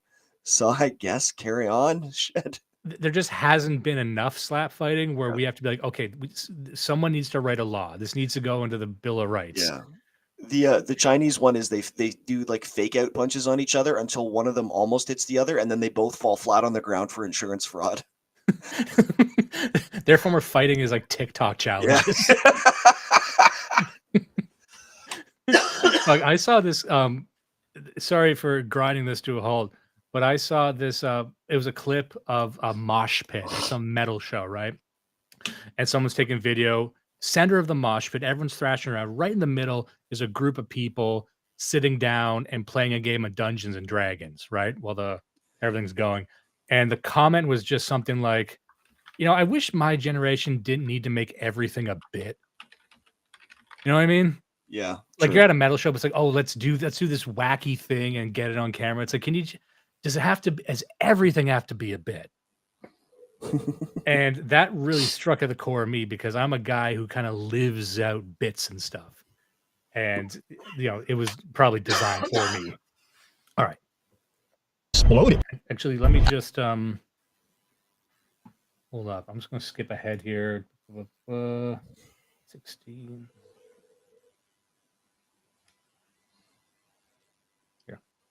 In fear and municipalities begging for help, how has the federal government responded? Has Justin Trudeau passed legislation to keep repeat violent offenders behind bars? Or by introducing Bill C-5 in 2021, has he elected to go in a decidedly different direction? There was 14 significant criminal offenses. Kidnapping, criminal harassment, discharging a weapon in the commission of offense, armed robbery, trafficking in drugs, such as fentanyl. There were significant mandatory minimum penalties for those offenses. That's what the government took away. Justin Trudeau's Bill So C-5. just to rehash that in case people missed it, those offenses, which again aren't things that people just slip on a banana peel and fall into. It's kidnapping, it's trafficking of fentanyl. There was minimum sentences for that. And oftentimes the mandatory minimum sentence is to address the fact that this is a unique social problem. And people will often say it's hypocritical that, you know, crack was disproportionately sentenced compared to cocaine, you know, but the crack epidemic was a different sort of epidemic, similar to what the meth epidemic is. I think people would treat meth trafficking differently than just marijuana trafficking. I don't want to get off on the whole thing on that. But if you're removing the mandatory minimum sentences for fucking kidnapping and trafficking in fentanyl, that blows my fucking mind. Yeah. And that's just not a municipality. That comes directly from Justin Trudeau. And you know, some people say, oh, he's just a puppet. Oh, he's just this dunce. But you know what? If he takes credit for it, I'm going to give him credit for it. I don't even like the argument with people like the other side of it is people saying, well, you know, there's cases where somebody who isn't really that guilty of kidnapping is charged with kidnapping and they shouldn't really have to serve. Like, no, hold on a second. Are they or are they not a kidnapper? What is the definition of kidnapper? Because now what you're doing is you're calling in to question whether the court system even works. And I think that's intentional. I think that's what they're doing by removing all these mandatory minimums. They're saying, well, what they're actually saying is maybe these laws are too strict, like the laws themselves. Like maybe kidnapping isn't as bad as maybe child molestation isn't the worst thing. I don't know. Maybe you really shouldn't go to prison. Maybe you just need to be rehabilitated. Like that's where this is going, you know? The mandatory minimums ought to be there because it's a backstop that says this fucking thing at the least puts you behind bars long enough for you to fucking want to shoot yourself. You know, you fucking deserve it. Here we go. I cut this off a bit too early. Supported by the NDP, received royal assent in 2022, meaning that for the past year, 14 serious offenses carried no minimum sentences at all. But even more controversially has been another piece of legislation, Bill C-75. The Liberal government has tabled Bill C-75. This looks at changing the way that our courts work with the goal of getting to more cases faster and perhaps making the process less prone to discrimination. If it's easy to skip that part, that can get lost in the sauce here. But like the admitted goal was that there's just too much of this crime. Yeah, there's just too much. What are we supposed to do with all this crime? Well, we can't just it's gumming up the works in the courts. Let's just get rid of it. Just get it out of here. And also make it less discriminatory. Well, what do you mean? How is the law discriminatory? How is kidnapping discriminatory? Yeah. You know, again, I'm saying things people already know. Like we've been talking about this shit since like 2010. But just for the first time listener, that the stated goal is to like the only way they could phrase it is, well, there's too many of these criminals and we don't want them anymore. Doesn't it suck having criminals? Isn't criminals kind of icky? Yeah. I don't like having prisoners. Yep. What if we just didn't have criminals? This is like, I'm not trying to be me here. This is very much a woman-brained way of looking at it. Yeah. Because they're not really criminals, are they? They're patients now. That's where we've gone. Yeah. You know, basically, again, not to be too mean on the female race, but you know how women will always say, like, who hurt you? Like as like an insult or something. Like if you're saying, like, who hurt you? But that's kind of what they say to everything. Yeah. But they say that to like the Somali who's raping them. Who did that? Who's my actual rapist? It might be capitalism. Look at that face. That's the face that's letting Somali rapists out. Yes. The federal government brought in a bill, I think it was 2019, called Bill C-75. And in C-75, quite simply, it lowered the bar when it comes to judicial interim release. So made it easier for violent or repeat offenders to get bail. Right. Bill 75 was a bill that changed the nature of the criminal justice system. Judges were sort of dictated to consider release as the opening position for any individual, regardless of circumstance, regardless of the offense, regardless of the criminal record of the offender. It shackled the discretion of judges. It emphasized to Crown attorneys that we need to focus on releasing the accused. I love being a Vancouver police officer. I don't know if I could do this job today because I'm sure I would find it way too frustrating. So if you're taking a shoplifter and you've arrested this person 3 times or 4 times, and you learn that they've got 150 previous convictions, and you're filling out this report that takes you 2 hours, knowing when you're writing it, it's going to go to Crown. He's going to get bail. Hold on. He's going to be Look out. at those eyes. See that? Yeah. Those are the eyes of a guy that knows exactly what to do with that shoplifter. Uh-huh. That's the eyes of a guy who would take that shoplifter, drive him out in the woods. Him and his buddies go to town on his knees. Mm-hmm. Says, ever since I was young, I've always wanted to be a cop. Smash his legs, and then hey, crawl back to town, and we're even. You and society are even. Those are the eyes of a guy who doesn't know how to do cop justice anymore. Mm-hmm. Hold on, I just want to look at some of the chats here. Look at the haircut too. He's shaved the sides. He did. Wow. Yeah. That is a monk's haircut. I bet if he stands up, he's got like Russian camo pants on. I bet his garage is full of like chains and rope. I hate for this guy to be like a neocon because he seems like a well-meaning white guy who shaved his hair into a yarmulke. Also, you'll notice, and again, I'm being cruel, but it seems like there's a phantom mustache, would you say? Like his upper lip looks like there ought to be a mustache there, and there's just not. he probably had a mustache, and when he agreed to do the interview, his wife told him to shave it, and he grumbled, and he did, and now he regrets it. You know what? That is what happened. Yep. I bet that's the haircut too. I bet that's what happened with the haircut. I'm fucking pissed now. Look at this fallen man. I'm not laughing at the haircut. I like the haircut. I'm just, it's just funny because I think that's what happened. Yeah. Those are the eyes. Whatever's lurking behind those eyes is uncorking on that fucking bitch after this recording. It's been. Let's move on. We are 19 minutes through, and I've been skipping. Okay. She's going to be out in a matter of hours, and they're going to go back and do the same thing, possibly at the same store. So there's a frustration factor because you don't ever get ahead of things, because the system doesn't allow you to prevent this occurring again. And it isn't just thieves, vandals, and other petty criminals that have been receiving bail en masse since the passage of the bill. In the past 3 years, individuals arrested for violent offenses, who were then subsequently released, were involved in 26 homicides and more than 2,100 assaults in the city of Edmonton alone. While in Windsor, violent crimes committed by those out on bail have increased by more than 400%. Since it's... And again, like, I think the primary thing that is depressing to me is that this used to be common sense. It used to be understood that, oh, if you let standards slip in a neighborhood, that neighborhood will collapse eventually. You kind of need the nosy assholes in the neighborhood to kind of keep up standards. Similarly, if you have a person who seems predisposed to crime, on a long enough timeline, they will increase the severity of that crime. Everyone kind of knows that. Everyone knows like a sexual assault leads to a rape. Everyone knows that a violent person it eventually ends up murder, right? So these people who are let off, like, yeah, it's gonna lead to fucking actual, like, it starts off with violence and it ends with ultra violence. And I guess the thing that depresses me is that, like, if you were to explain this to your average liberal voter, they might be surprised by that. Like, oh, do you have a source on that? Like, I guess I don't know. Like, it's frustrating that.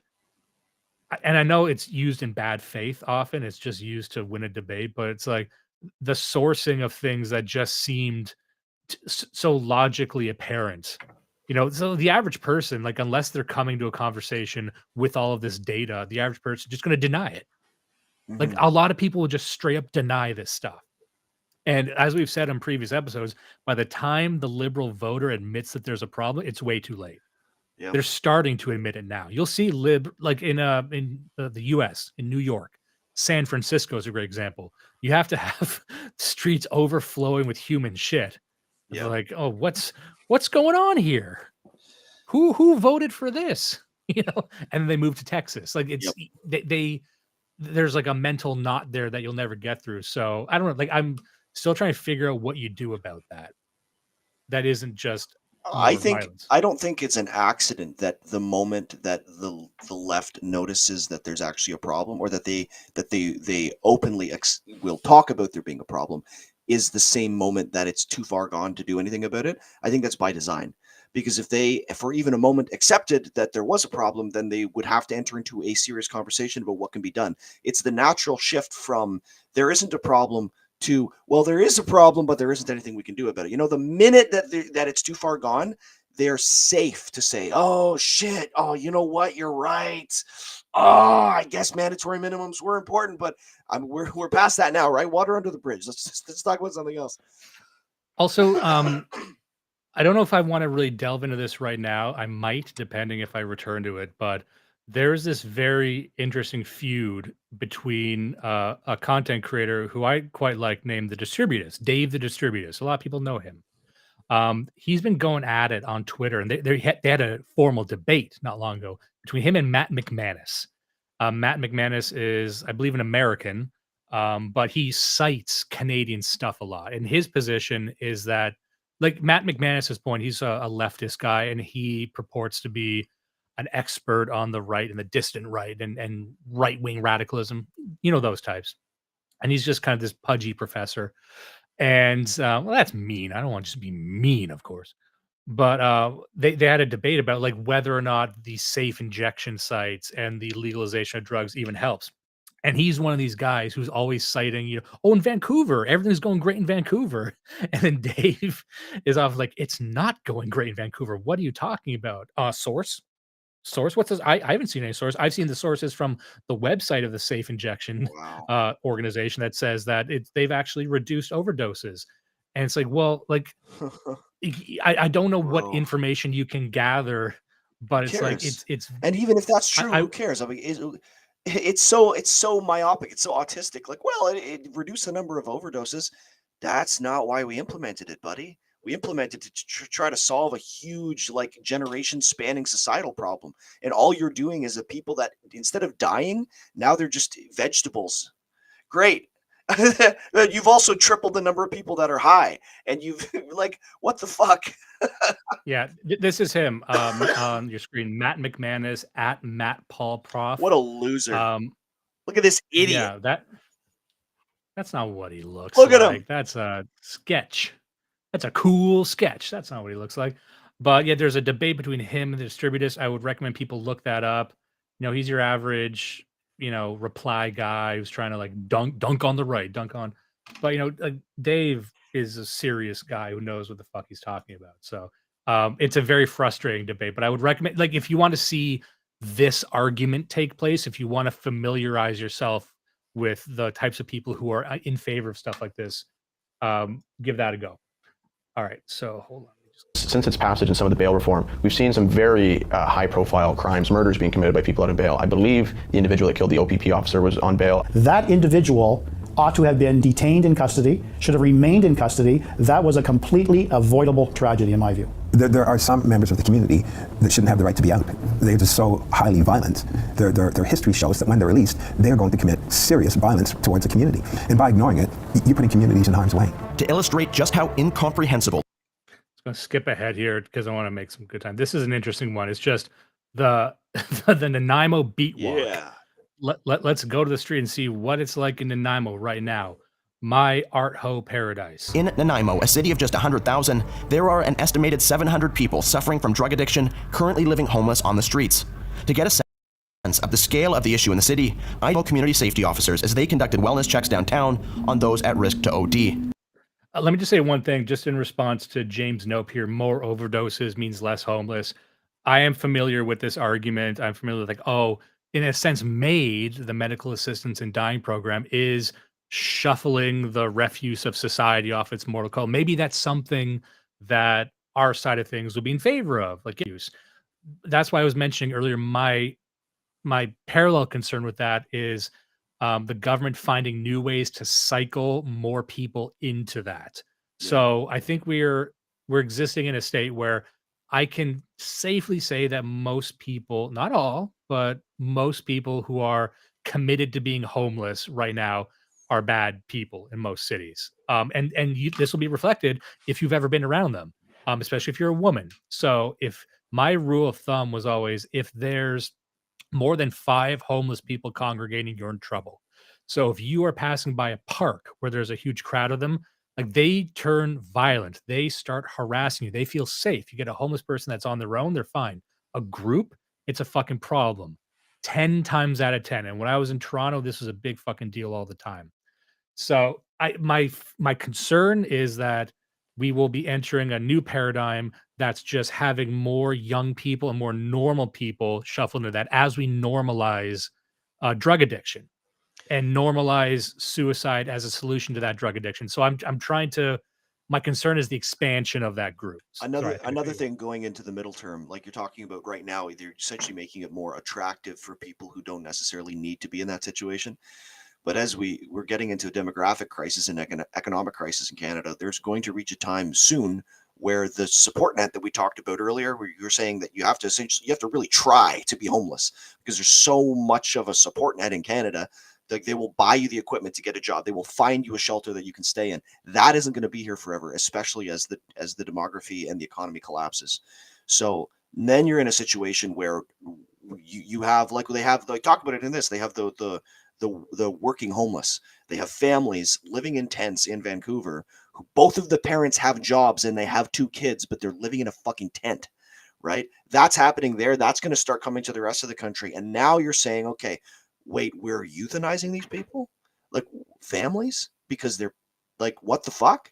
Like that's true. the reason that I don't like I agree with what people are saying. Like homeless as of today, the extant homeless are a problem because they're what fell through the cracks of an extremely robust welfare system. But when the welfare system breaks down, you certainly don't want that to fall on top of another system below it that says we euthanize the homeless, right? So That's a good point. And it seems that people will subconsciously have a demarcation between the homeless and the nomads. Like you would see in that movie Nomadland, where these people are effectively homeless, but they live in campers or they live in some Yeah. other, it seems like a level up. They are homeless, but they travel around and work shitty jobs while living off the land often. But then there's the people who live out of their cars. Like you said, maybe, or the people live in their vans. Hashtag van life. So I guess the fear would be that those people end up being grouped in there too. But we even socially kind of have a division, like, oh, they are homeless, but we kind of get that they have it going on, or they're only there because of financial problems. Yeah. Because they couldn't afford a tiny Hey, home. we just got another $25 dono from Anon Commando, and he's got a comment here. If you want to end homelessness, round these people up and either put them into look, maybe I should have read this first. round these people up and either put them into long-term rehab or forced labor or execute them. Allowing them to off themselves by overdosing is feminine as fuck. Pick an actual solution. Hey, you know what? I agree with that. Agreed. That is a 50-50 agreement, which makes it 100% agreement. Yeah. Shit or get off the pot, in short. Oh, and Yin here also comment that, shelters have, I believe she means rules, not ruled. And that those who don't go to shelters are problems. This is fair. I recall one of the ad agencies I worked at years and years ago was run by obviously some libs, and the wife of one of the owners, we were getting a conversation. She's like, "Oh, isn't it terrible, homelessness? Isn't it terrible that these people are forced to live in shelters?" I'm like, and I made a comment, and this is maybe why I didn't last very long there. But I'm like, "Oh yeah, that's terrible. I mean, would you let your daughter stay in a homeless shelter? Why or why not?" Yeah. You wouldn't. Why? Because she'll get raped. She'll Yeah. get raped and fucking killed. So that needs to be part of that conversation. They have women's shelters though that are exclusively for women, though, don't they? Do they? Yeah, they have plenty. My whole what I had heard from people was that there's so much funding that goes specifically to like battered women's housing. It's not just shelters; like they will get like apartments for women and their kids. It's not like a shelter; it's like literally it's a home for them. There's so much of that out there for women, and there's very, very little for men. Like there's no specific one for men. There's the generic one for everyone, and then there's all of these extra ones for women and children. So I'm going to say this, read in between the lines. I know some women chicanery when I hear it. Hey, he didn't pay for it, but Censored Anon said the shelter should be called a nunnery. Yes. Yes. We used to have this figured out. I don't like the term battered women. That's a woman thing right there. Yeah. Because that's them say, oh, emotional battery. Unless we're talking about the eating women bit, like beer battered women. I don't recall that bit, but it does sound good. Oh yeah. Beer battered women. This is a certified hood classic. All right, let's just do this fucking shit. It became immediately apparent that this small coastal city had a very serious problem. Oh, I was gonna say that guy's wearing a Gucci hoodie.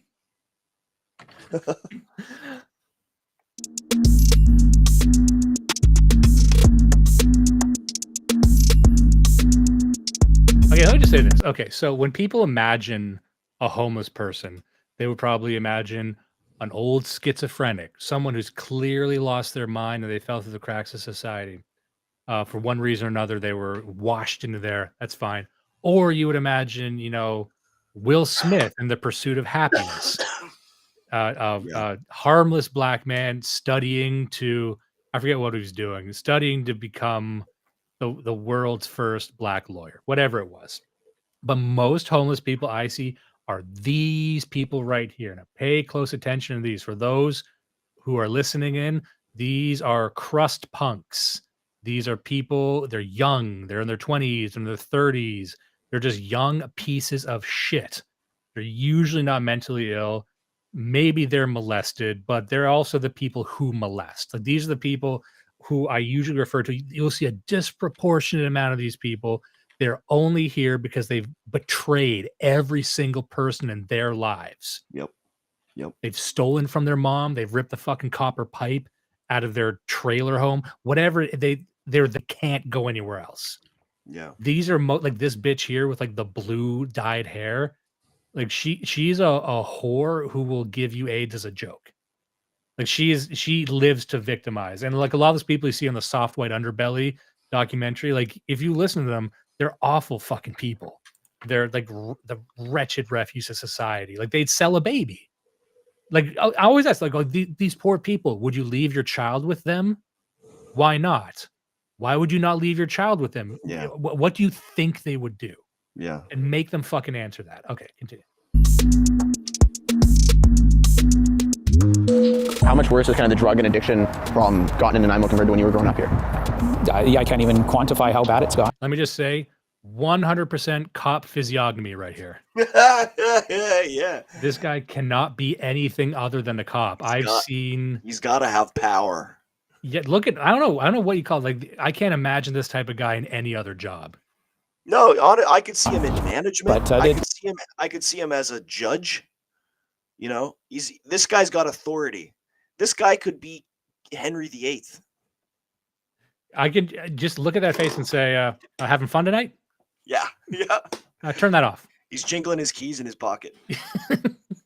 Certified. Look at those fucking shades. Glasses. I didn't notice the glasses. Holy shit. That's amazing. Look at this. You think he bought those just for this event? This ungodly dick energy. I bet he pulled those out of the console in his truck and he's like, these will do. I didn't know you could buy shades with the frames that are just like peck flames. I can't breathe. Base. Man. Again, I say to people, there's going to be a day where this guy is not around anymore. This type of guy, they're going to stop making them within our lifetime. And all cop ACAB, all cops, this, that. They you know don't what? make them like they used to.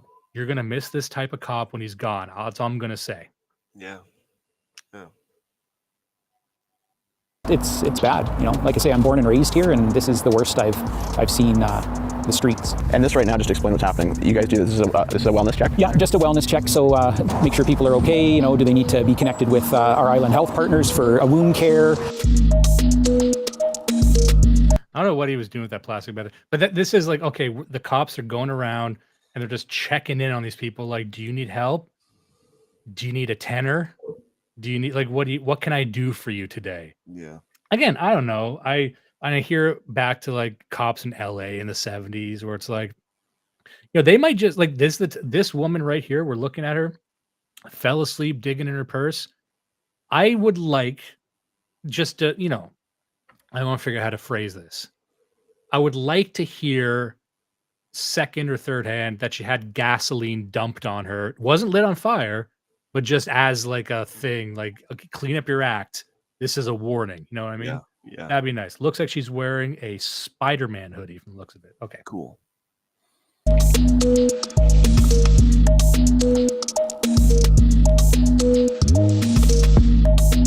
the people who are just listening, we're walking down the road here seeing Hey, you guys okay? people.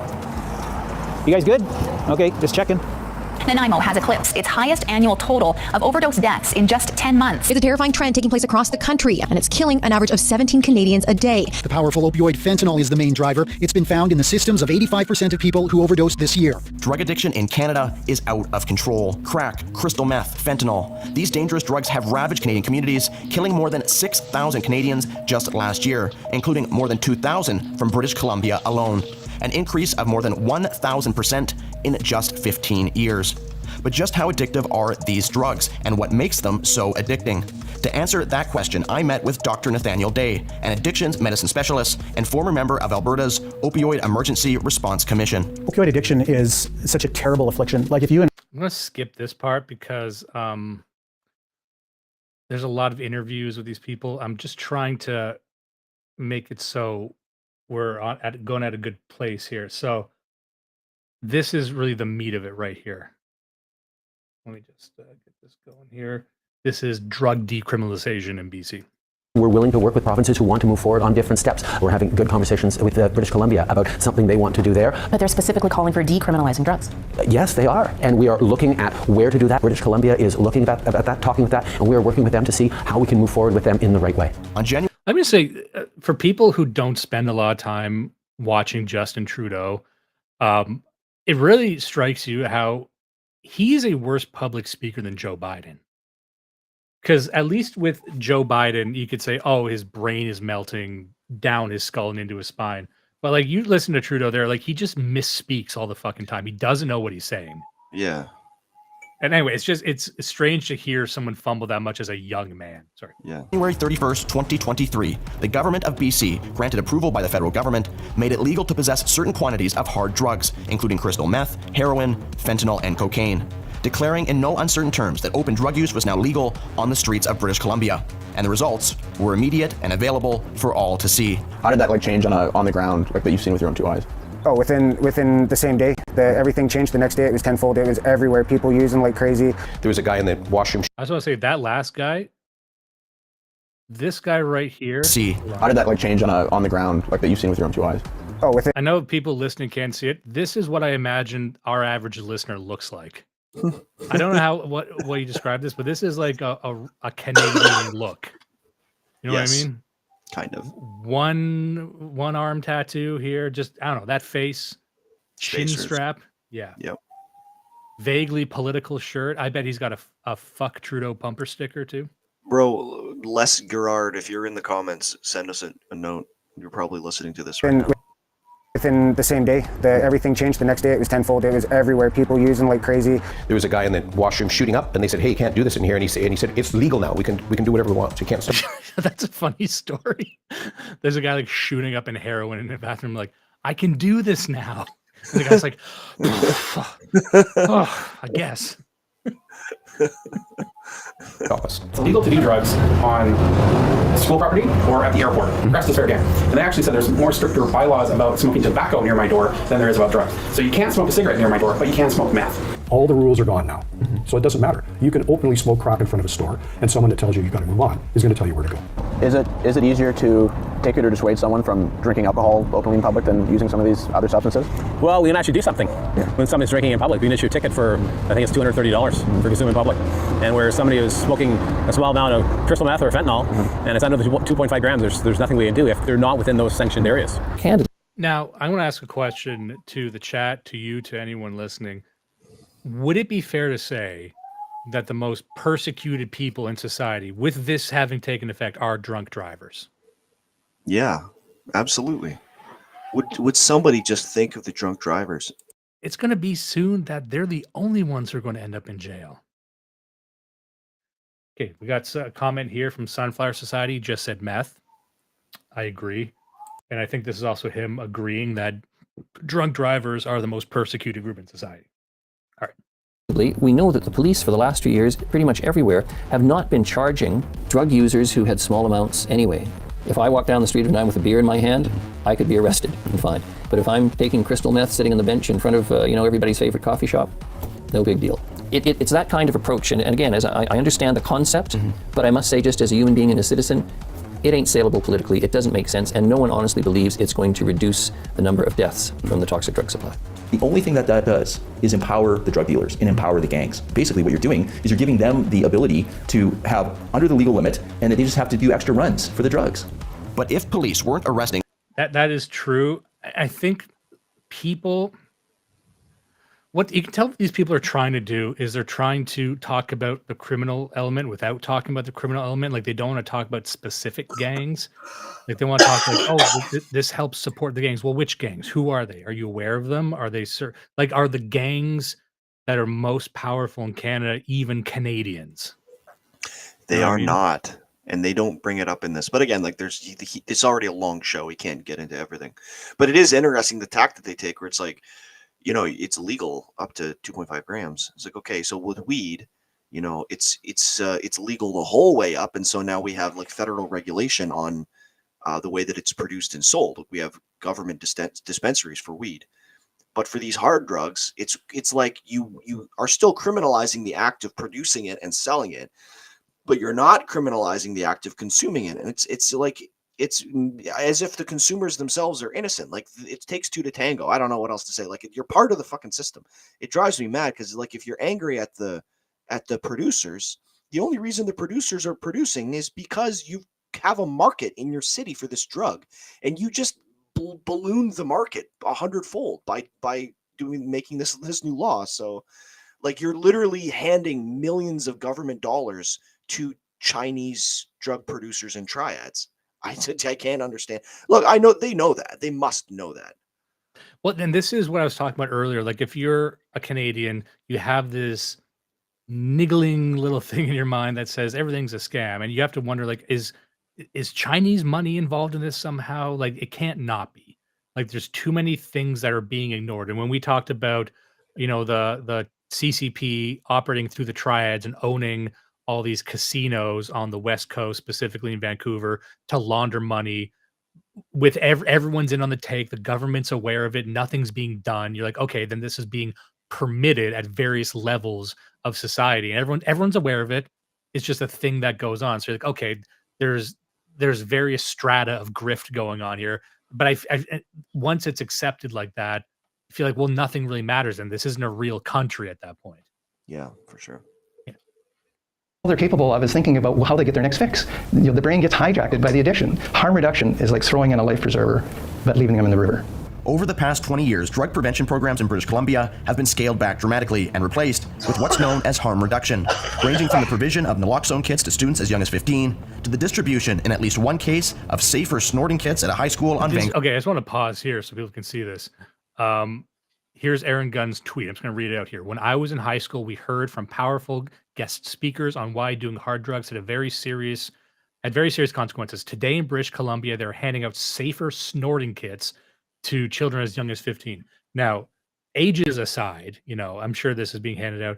The idea that they're handing out like cocaine paraphernalia, and there's photos here. There's photos of this. Like, I don't think this is a fake image, but like handing this out to, and even if it was handed out to college kids, that would blow my fucking mind. Yeah. Also, just as someone who has moved in these circles, were a lot of people dying from dirty straws? No. This is insane. There's I think there's something else that I haven't heard anybody talk about, is you can say we're going to try to stop this abuse, or you can say we're going to try to make the abuse safer. And they never say that when we switch to making it safer, we are tacitly saying we are no longer trying to stop it. In fact, we want it to continue. They never say that, but that's the truth. You know what I mean? Because if you say we're going to put all this money into making it safer, you are actually increasing the rate at which it happens.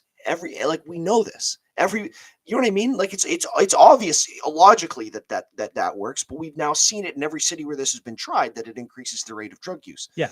So that to me is the safer snorting thing. Like, there's no way to interpret this other than normalizing it. They're It's not normalizing dangerous. drug use. They're normalizing it. They've just taken as a fact that drug use will increase regardless, and the only thing we can do is make it safer, which is to say we are no longer devoting any resources to trying to stop this at all. And that's the craziest thing. And again, like I said earlier, they've kind of halfway decriminalized it by saying that the addicts themselves can't even, it's never mind that he's doing the drug, that he's high and shitting himself in front of the 7-Eleven. You can't kick him out. Like, it's insane. Another like an analog to this would be like the father who's like, you know what? My kids are going to have sex. My daughters are going to have sex. So I at least want them to be in control. And so he opens up an OnlyFans page for his daughters. Like in the interest of doing it safely, you are pimping them out. In the interest of trying to create habits of safe drug use. You just convince kids that, oh, you should try cocaine. Because you could go through entire high school not really knowing what cocaine is, probably. It would never, for a lot of kids, it would never cross their mind to do cocaine. I don't know what it's like going to high school now, but when I was in high school, that was just something cool kids did. Yeah. And you're not going to tell me that every kid's cool now. We just got a $5 dono from Milk Road Trucker, Big Milk. And he says he just has the title of a film here, Prayer of the Roller Boys, 1999, which I believe is 1990. I just looked it up. But yeah, but it is kind of, it's like a weird 90s kid with a headband, drug dealing, rollerblading gangs. That looks cool. I don't know what the reference is, but I'd watch that. It might just be a dude's rocking moment. It does look like a dude's rocking film. Vancouver Island. But in truth, these so-called harm reduction policies from government, along with decriminalization, are only just the beginning. Their real objective is something else entirely. We know that anchoring ourselves in science and data, making sure that issues of harm reduction, safe consumption are put to the forefront. We will continue to be grounded in what works, in compassion, in evidence. Making sure there's a safer supply so people who are addicted can get clean drug supplies as opposed to having to buy the dirty and deadly stuff. Safe supply. It's a buzz phrase used by politicians and drug advocates alike, meant to instill public confidence that the powers that be are taking the overdose crisis seriously and are doing something about it. But what does it mean? And this, he's going to get to, in my opinion, the most important, maybe not the most important, but the thing that I had never considered that really struck me. And if we end up skipping, I'll just say right now so people get where I'm coming from. There's this idea that's very popular in society, especially for people like liberals and conservatives alike.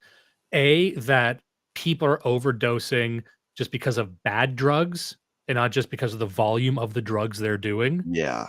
Yeah. Oh man.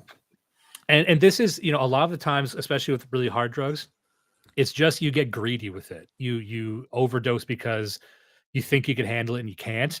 It's not necessary. Sometimes it is because you get a bad batch or whatever, but a lot of the times it's just, a mistake on their part, which is why they keep doing it, as you'll see. The other thing that really stood out is that a lot of these individuals are seeking out fentanyl. Now, to hear the media tell it, fentanyl is this poison that's circulating unbeknownst to all the drug users that you're shopping for heroin. It turns out it's spiked with this fentanyl stuff. What you will see, and I obviously don't have my finger on the pulse of what these people do, but hearing them admit that they go shopping for fentanyl. They want fentanyl. Why? Because fentanyl is so much stronger. Yeah. Like there's this idea that, oh, they just accidentally take fentanyl. No, they're shopping for it. And then once they have it, they do too much because again, they're greedy or they're clumsy or whatever it might be. But, that's one thing I think is ignored, which is that, the fentanyl isn't there by accident. These people are shopping for it. And the fentanyl, as we've discussed, is largely imported by China and manufactured in China. Yes. Imported through the triads who work in concert with the Chinese Communist Party.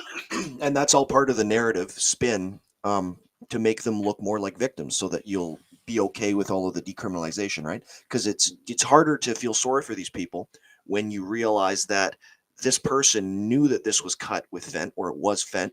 They knew what the safe dose was because they've done it 100 times. They intentionally took 3 times the safe dose because they hate themselves. They want to die and they have nothing to live for. Yeah. And that's another thing, not to, you are so dying. But one thing, I was never critically addicted to any sorts of hard drugs, although we did partake of them quite a bit in our 20s. My serious vice was alcohol. So I can speak to the mindset you get into when you're on like a multi-day bender, or you're really in the depths of it, where you are you're delirious and you're delusional and you're losing your mind. A lot of people don't know that. Like, they know what it's like to be drunk. They know what's like, maybe they know what it's like to get blackout drunk. That's fine. What if you get blackout drunk for a week? What happens to your mind? Well, you start hallucinating things. You start saying and doing insane shit. Once you're in the true depths of like a binge, you kind of stop caring if you die. And I know that's a very morbid way of talking about it, but I think a lot of people who've been there will know what I'm talking about, where, you don't lose your grip of reality. You really do stop caring. It's this nihilism that overtakes you. especially if you're detoxing and you're going through the shakes and the sweats, and you're like, maybe this kills me. I don't even fucking care anymore. But that is why, if you're trying to put yourself in the mind of someone who would overdose, a lot of the time, at the time, they probably don't care, or maybe they want that because they actually look around and survey their life and see where they are, and they regret it later, but it still keeps happening. So that's just, again, a different dimension to it that I don't think gets brought up a lot. According to Health Canada, Safe Supply, or Safer Supply, refers to providing prescribed medications as a safer alternative to the toxic illegal drug supply. Its intention is to help prevent overdoses and save lives. Now, at first glance, that sounds pretty good. But looking deeper into what Safe Supply really means, the sunshine and rainbows quickly fade into a dark dystopian nightmare. We're looking at what's intended to be British Columbia's first legal cocaine lab. On February 7th. Okay, everyone just, I don't know if you're listening to this in the background, pay attention to this shit. Because there's a lot we could talk about this. 2023, Ad Astra Holdings, a cannabis company based in Langley, BC, received approval from Health Canada to legally import cocoa leaves and manufacture cocaine. The company's CEO said in a press release that it will explore the commercialization of cocaine to provide a safe supply of the drug. So those two words there, the commercialization of cocaine, the commercialization goes hand in glove with marketing. Marketing means promotion. You see what I'm saying? Like the idea that the fucking government, I think you might be muted right now. Can't really hear you. Yeah, you're right. I was. Sorry. Sorry, what were you saying? No, Repeat I me. was just saying they're stepping right around that issue. Like they're coming right up to it, and they're not. And again, you can't blame the guy because that's a huge can of worms to open. But as you say, you cannot have a business without marketing and advertising and a sales pipeline. That's a huge part. It's sometimes the main part of a company, a branded company. So to say, oh well, we're commercializing it, but it's not like we're pushing this as a product. Yes, you are. You have a profit motive. You fucking idiots. Jeez. If Ad Astra Holdings opens up I guess we're calling it a cocaine factory, just like a place you make cocaine. If their revenue dipped one year, if their quarterly earnings went down, would they be happy or sad? Yeah. Would they have a crisis meeting if they found out that Canadians were doing less cocaine, hand out bonuses if Canadians were doing more cocaine? It's just bizarre. It's totally bizarre that people can talk about it in these terms and not realize how these pieces fit together. By the way, we got a $5 donation from Anon Commando, and he's talking on this topic. Fent is readily available and prescribed from hospitals. Fent pain patches get chewed up. Intensive care units use them instead of opioids regularly. Very controlled, but it's even there through the controlled drug system. So yeah, like you're saying earlier, like people getting their fucking pain meds, and that's how they're winding up on the streets in the first place. You don't think that's an accident? And like now you have this Chinese fent, which is obviously designed as a weapon against the Anglo West by the Chinese, and we're literally using it in our health system.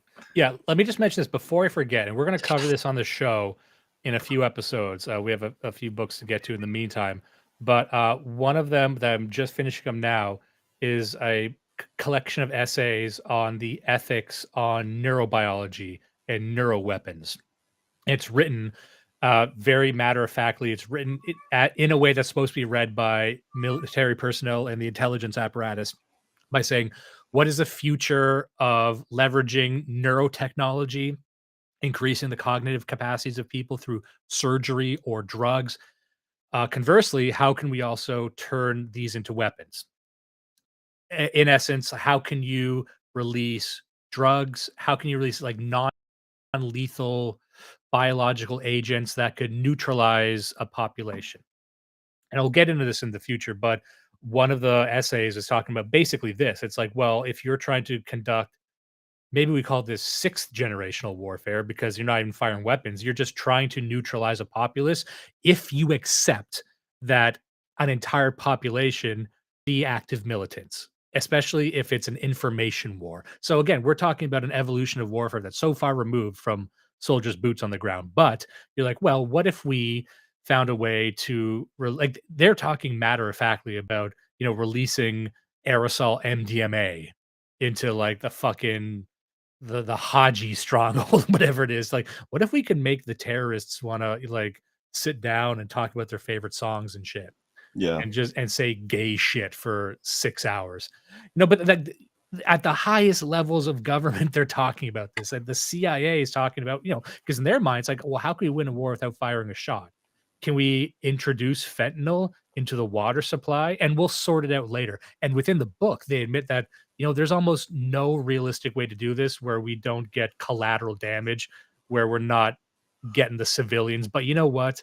It's not fire. So maybe that's acceptable. Anyway, what I'm saying is that the idea that China would view fentanyl trafficking into the West as a form of warfare is not beyond the question, because I guarantee you that the government is also thinking about that. Yeah.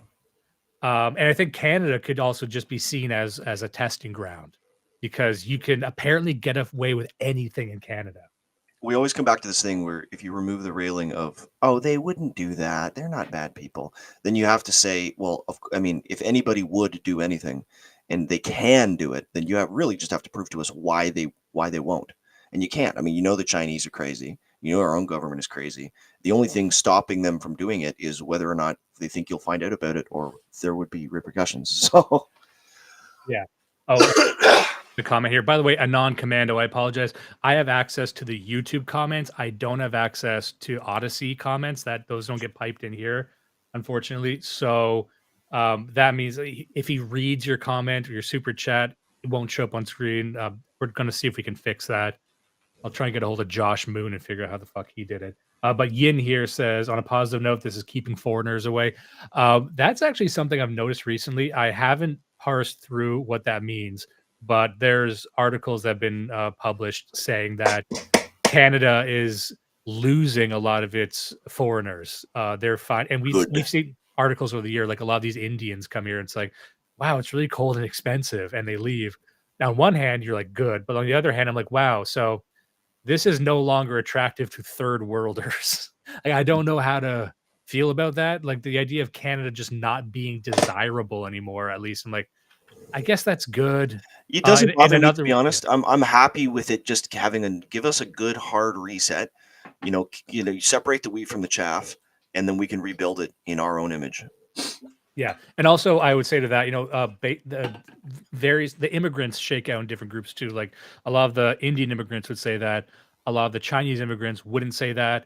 I don't know where the Somalis would land on that. Like these are different groups. It's not just all under one umbrella of immigrants. And then some immigrate here because maybe they just desperately want to be Canadian. I don't know what it is, but hey, whatever. Let's try to get through this. This follows a ramping up of supposed harm reduction policies in the province, even the launch of vending machines containing heroin substitutes, all under the guise of safe supply. But this isn't just happening in BC. I traveled to London, Ontario, the epicenter of the push for safe supply in that province, to meet with Dr. Sharon Koivu, an expert in the field of addiction and safe supply. I wanted to know exactly how long this has been happening in London and where it all came from. Safe Supply started in London in about 2012. There were lots of people who were very vulnerable, particularly people that were identified as being vulnerable were street-level sex workers. So the initial thought was to keep people safe so they don't have to be selling their bodies to get drugs. And, I might end up skipping some of this. I understand that living in this era, living in this society, this is required, but I would love to have this problem not framed as something uniquely affecting whores. Yeah. You know what I mean? I would love it if it's like, the real victims in all of this are Black entrepreneurs. I'm like, okay, like, is that how you get people to care? I don't know. Like, it just seems like a box they have to check, but I'm like, the people we need to save the most are the women who couldn't make it on OnlyFans. Like, oh, okay. I feel like it's a misfire, actually. Like, do people really care about like streetwalkers in London, Ontario? I can't imagine even liberals like looking at the faces of these largely white women and being like, yeah, I guess. That's the other thing. Like people, I've seen a couple comments like that on this documentary where it's like, it's not politically good. Like this doesn't get you political capital to talk about this stuff. I'm like, yeah, I mean, I have to think that most people don't care about streetwalkers, and maybe that's why people don't care about the issue, because it's always framed as like it's always the refuse that we're trying to save. No, what you're trying to save are your kids. Yes. And yeah, that's really what it is. And there was a time when everything was framed like that. Everything was framed as your kids, your family, your neighborhood. But it's like, have you ever thought about that weird skeleton bitch in fucking Saskatchewan? I'm like, no. Not only have I never thought about her, I can't. If your daughter is already a permanent part of the street walking community, this isn't about saving her. Like, you missed the chance to save her probably 10 years ago, dude. That's sad. It's really tragic, but like, this isn't going to help her. This is And a lot of also, things could have helped a long time ago, but not this. if your daughter's a streetwalker, also, and as the father of daughters, you should know this, a woman walking on the street is a gateway to that as well. Women shouldn't walk. It shouldn't be. You see women walking, West has fallen. Hold on. I'm trying to pause this strategically so we can hear your let's do that. Run that back. If a woman is walking down the street, the West has fallen.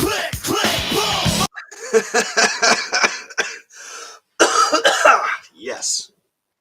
Was to give them a prescription. And the prescription that was decided on was Dilaudid. Dilaudid is the brand name for the opioid hydromorphone, a drug used in medical settings to reduce severe short-term pain. This hydromorphone, for people that don't know, including myself, is this kind of a low-level opioid, or is this a powerful? No, it's a powerful addictive opioid. It's similar to OxyContin. It's a very powerful, very addictive opioid. Once a last-ditch pain medication, hydromorphone has found its way into the Safe Supply program. It's now freely prescribed by doctors to addicts as a theoretical substitute for street drugs. We are giving out huge amounts of a very highly addictive, very dangerous opioid narcotic. Look, Safe Supply is a marketing term. It's not a medical term.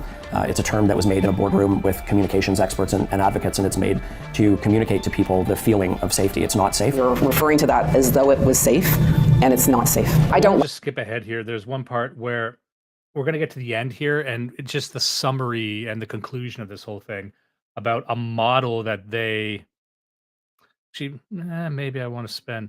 Oh yeah, I want to see this woman. This is kind of funny. Hold on. This is just me being a bit of a stinker. They want the big high and the big hit. They pursue fentanyl because it is a fentanyl and a decrease in the cost of fentanyl in the city as well. The presence of hydromorphone is not touching in any positive way fentanyl on the street. If anything, it is fueling it. But how could it possibly be that giving people a replacement for fentanyl would somehow increase their use of that exact same drug? Addicts want fentanyl, right? They want the big high and the big hit. Pursue fentanyl because it's a superior high to what they're getting from these hydromorph pills. It was just about chasing the next high. It was just about getting high. It didn't phase. The first part was just clarifying what you had said earlier. I just wanted to shine a light on this woman, Melissa Manyfingers. Damn. No, because you got me with, Rebecca Running Water. You got me with, Tobin Wolf Moon. I'm with you. I'm not trying to be unreasonable. I'm not going with you on Melissa Manyfingers. Yeah. That doesn't get to be a name. Yeah. I've had to stifle my righteous anger hearing a bunch of these video game names. Melissa Manyfingers, that's a Silent Hill name that does not get to fly in my Canada. I feel you got to pick an animal. They just make these up. Like, we all have many fingers, bitch. I got 10. How many you got? Is this like an inside joke because she lost a finger as a kid? I don't understand. Yeah, is it like Johnny Three Fingers? Like it's a mob thing? What is this? That's a good thing. Is this just like a jail nickname where they call the big guy Tiny? Jimmy in the chat says it's the Many-Fingered Discount Tribe. Well, I was gonna say like Melissa Manyfingers, and then her hoodie says stolen. Nice. Yes. I mean, please. One of these days, I'm going to do a video for the paywall, and I'm really going to break down the orange shirt movement as a complete misfire in every conceivable direction on how to seemingly just steal the Black Lives Matter campaign and we can do that for us, but it just doesn't work and it's incoherent. Yeah. But also, just as a bit of a gripe on my part, she's wearing a hoodie that says stolen, and then there's a woman with I guess. Because it seems that they never shut up about it, but there's a handprint on her mouth. Yeah. It would seem to indicate that they're not stolen. She knows where they are. She's an addict from the streets of Vancouver. You know where these women are. They're not stolen. They're just hanging out in the fucking gutter. Everyone. Oh man, that's such an angle. They're always talking about all these missing women, and it's like, okay, I mean, have you checked Vancouver downtown? Yeah, I know where they are. I can find you them. It's just, it turns out no one's looking for them. Just like the whole thing with the Kamloops school, where there's purported to be bodies there, and they said, yeah, that's probably where my son is, my missing son, and you didn't know you had a missing son until like this white fucking college student told you about it. You weren't even looking for them. And it's like, that's where they were. They didn't find their bodies. Like, oh, okay. And then they immediately stopped looking. Like all the people who thought they found their relatives at that school and it turned out there's no bodies there, I don't see them looking anywhere else. So maybe that can be part of the fucking conversation. Anyway, let's see what she has to say. She's looking her best. She put on her face. Let's give her 15 minutes here. The stronger the drug was, the better. That's what people would go look for. Really? Because the stronger it is, the better. If you know people who are overdosing on that, that's the stuff that people want. Really? Because that's how, I guess, the quality is better when people are overdosing on it. Okay, well, that's the stuff I got to get. I didn't even care. I didn't care about my life. Do you ever? I just want to repeat that. Just at the great summary of what we were talking about before. Overdosing is an advertisement for that drug. This is straight from the horse's mouth. Have any experience with seeing patients when it comes to this so-called safe supply of not adhering to how they were supposed to take it or not taking it at Every all? single day. Every single day. They're either injecting them, or they're taking all of them at once, or they're not taking them at all. And that's the not taking them at all is where I have the biggest problem. And why would they not be taking them at all?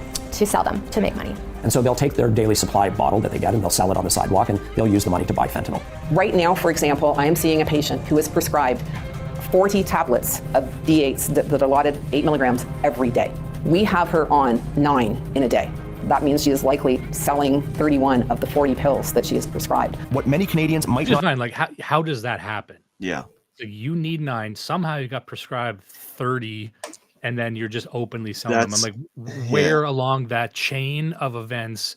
It seems like you could pinpoint who should be going to jail. This is another one where they kind of let it slip. There's a couple of places in here they don't focus on it, but like, oh, let's go down that rabbit hole a little bit, because the fact that you have like a local pharmacy in London, Ontario, that's prescribing 40 pills for a person who only needs 9 a day. They're getting, and that's not like, oh, we're giving you 40 to cover you for 4 days. No, they're getting 40 a day for a prescription that's 9 a day. That there is no excuse for that. The only reason that is happening is there's 2 reasons. One of them is you're creating a problem so that you can create a solution later and profit from it, and also so that pharmaceutical companies can make money. I mean, how more obvious can that be? It can't be any more obvious. Yeah, so I'm getting prescribed 1,000 pills a day. Like this is one of the things, like a Canadian thing where everyone's aware that there's like a grift going on. You're not prescribed 1,000 pills a day. You're prescribed 1, and they give you 1,000. Like, why? And you don't pay for it either. It's not like you're paying for it to distribute it. You're a fucking drug mule at that point. You know what I mean? These addicts are essentially mules for the pharma companies to get the dilaudid out into the streets. Like, it's their way of cracking in and competing with the Chinese fent. This is literally like cyberpunk corporate wars. That's what we're looking at here. And again, Aaron Gunn only has so much time here, but that would almost be its own documentary where it's like, well, this is just like some kind of money laundering scheme. This is very clearly a drug trafficking scheme operating within full view of the government. That should blow the lid off of something. Okay, so let's just keep going here. Understand about safe supply is that most addicts don't want to take the prescribed drugs like hydromorphone. Instead, let me just skip ahead here. I'm going to get to the Alberta model because this is where we get to what they want to do here. Despite all the pain and suffering I witnessed on this journey, it also became apparent that there was always light at the end of the tunnel. That given the right supports and incentives, in some provinces at least, treatment was available and recovery was possible. I went to jail in 2019 and got out in 2021, and that was like my turning point there. It was either I... Look, okay. Correct me if I'm wrong here. Hold on. Someone who worked there, I asked her if she can call, so I chose to. Despite all the pain and suffering I witnessed on this journey... Is she wearing a fucking shirt for the other woman here? It's like Jason Many Fingers here. Yeah, you see that? I didn't pick that up before. You're right. There's something else going on here. Who are the Many Fingers is here? But you know, dude, they're all about this. Their whole existence now is like in the shadow of Anglo civilization. And like they don't have jobs. They have all these like their little drives and their campaigns and their shirts and their like the orange shirt is just one part of it. Like I was saying the other day, we're driving up. Where were we? Parts unknown, but we went through an area with one of these reservations, and there's like some fucking random dude's name, like Jimmy whoever, and they've got his name and like a cartoon of his face on like 3 gas stations. And it's like, how the fuck am I supposed to know who this is? What's going on here? You know, and again, in these communities, like they don't have any industry, they don't really have a community, they don't have anything. It's just money from the federal government and their little oppression Olympics and their little campaigns for more money. I don't fucking know. And it's hilarious to me. I was going to say earlier, you have these 3 Aboriginal women who are fucking drug abusers and addicts playing the victim, and they can't just play the victim about the opioids. They're also playing victim about missing women and about abusive minorities. And it's like, can you fucking shut up? Like you are a fent addicted piece of shit supported by the state. Fuck off. I have no sympathy for you at all.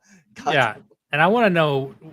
I have a feeling, and this might be my penchant for just living a sort of film noir lifestyle, but I gotta think at the very top of this pyramid is Big Many Fingers. Big Many Fingers. Oh man, they call him All Thumbs. And is like the fucking John Wick, the bad son. Yeah, I'm all middle fingers.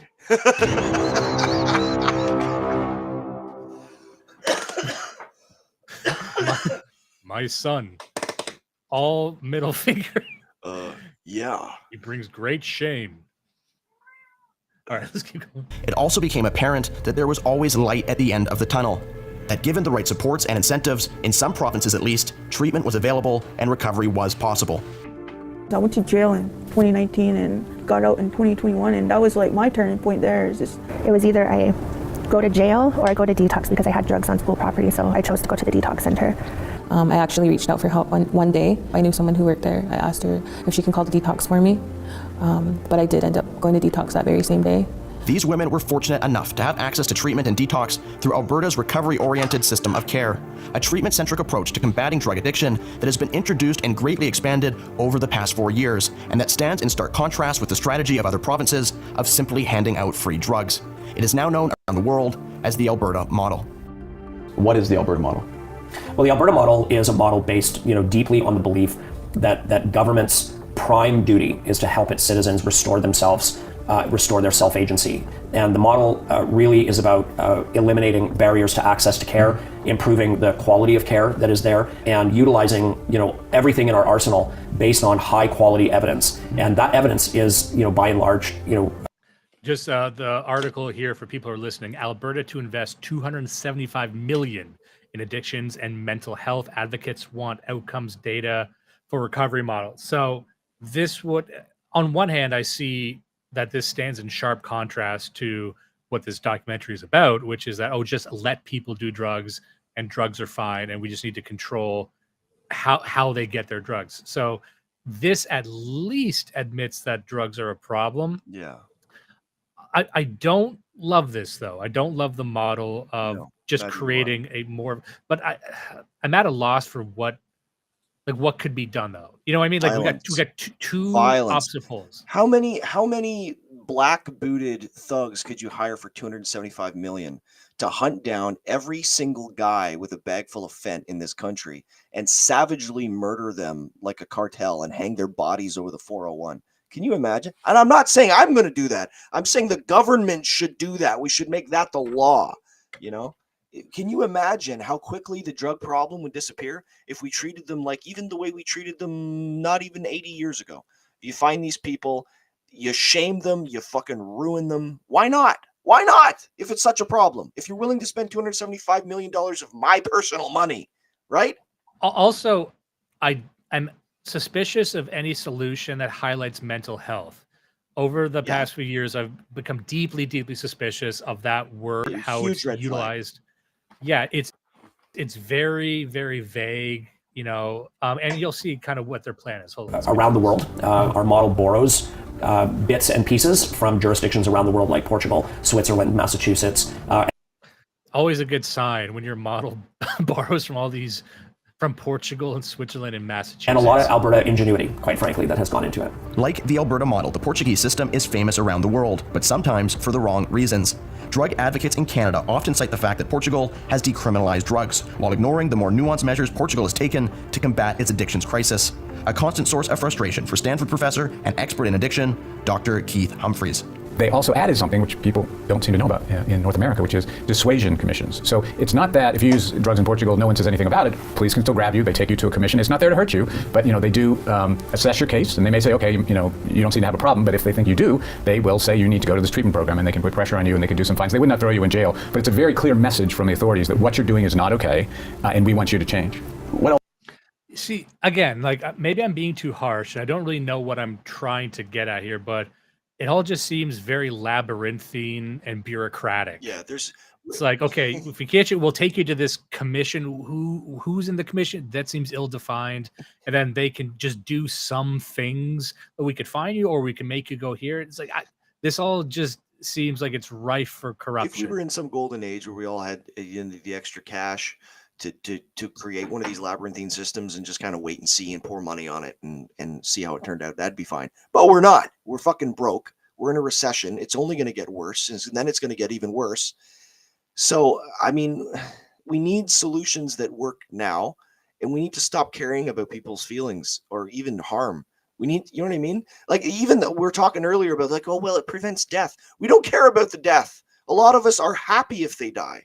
They want to die. That lady a minute ago is like, I want to die. Good, die. We want you to die too.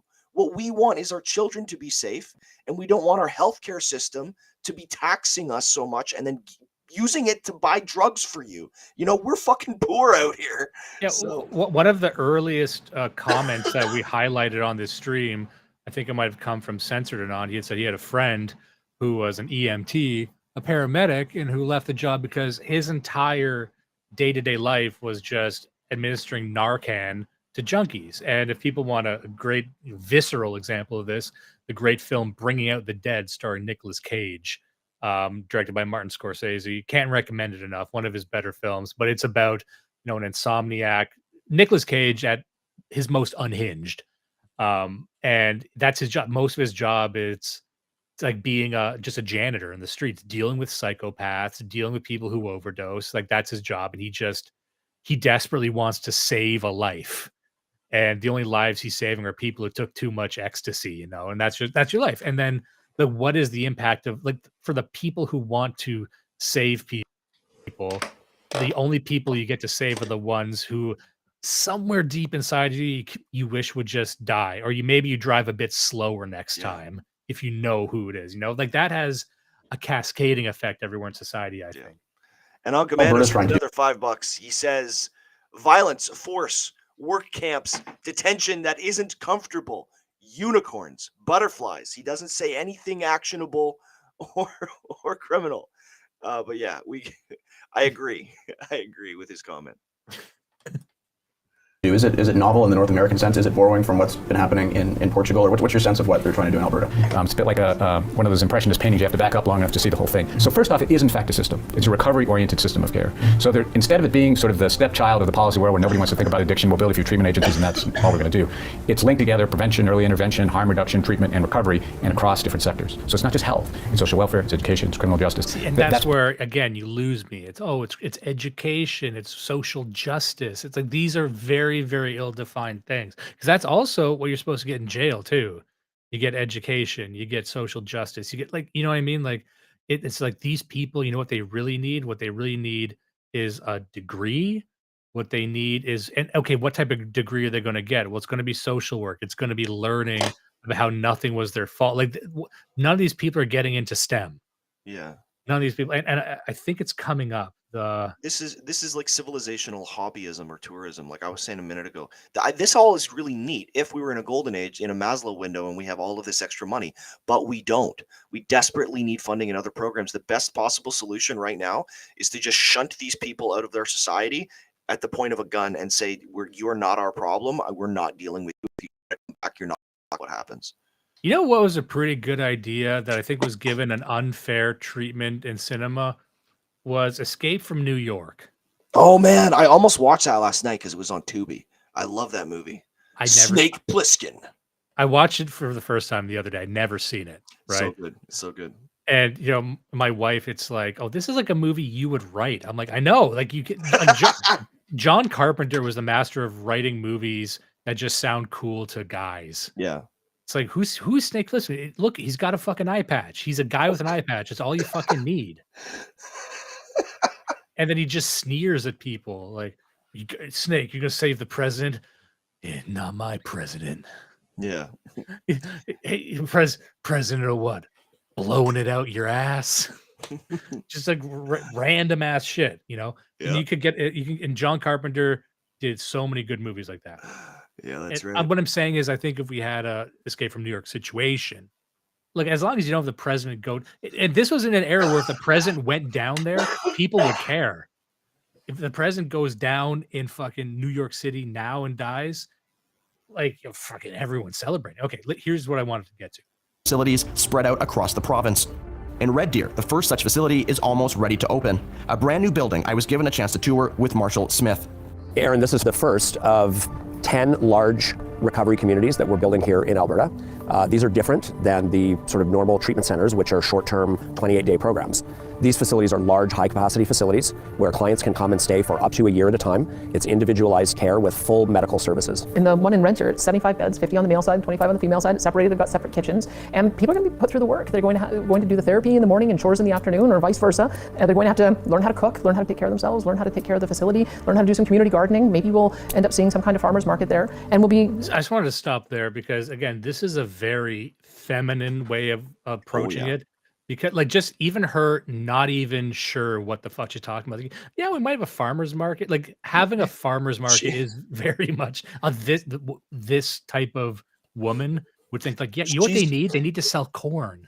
She's almost an inch away from saying, yeah, it might be to have a vegetable garden or a farmer's market, or I don't know. What do you think? Would you like that? I don't know. Maybe that would be okay. Maybe we don't do that. Maybe do something else. No, you like that? Okay, no, we can do that. That's okay. We can do a farmer's market. Yes. What do you want to do? Well, I'm not saying I want to do that, but what do you want to do? You want to do a farmer's market? Let's do a farmer's market. Okay. So what are we doing with this rehab facility? I don't know. What do you want to do with the rehab facility? How about we like treat them like it's a boot camp? No, I don't want that. but it's like to me, like as I was watching this the first time, I started to think about, okay, why do I not like this? Is it because it's too bureaucratic? Is it because it's too feminized? And I think the thing that's really stood out to me was that like the last thing these people need is to learn how to socialize around other addicts. You know what I mean? Like if you it's like, having sex addicts live in the same house. You just made the horniest house on earth. Yeah. It's actually counterintuitive to concentrate these people. And I started thinking like, you know what? The many fingerses of the world needs, they need to be plucked out of their life and told to hang out with a bunch of like STEM students. Yeah. Like students who are studying like pure math. But STEM students are kind of gay, so maybe actually like normal people. But no, I know what you mean though.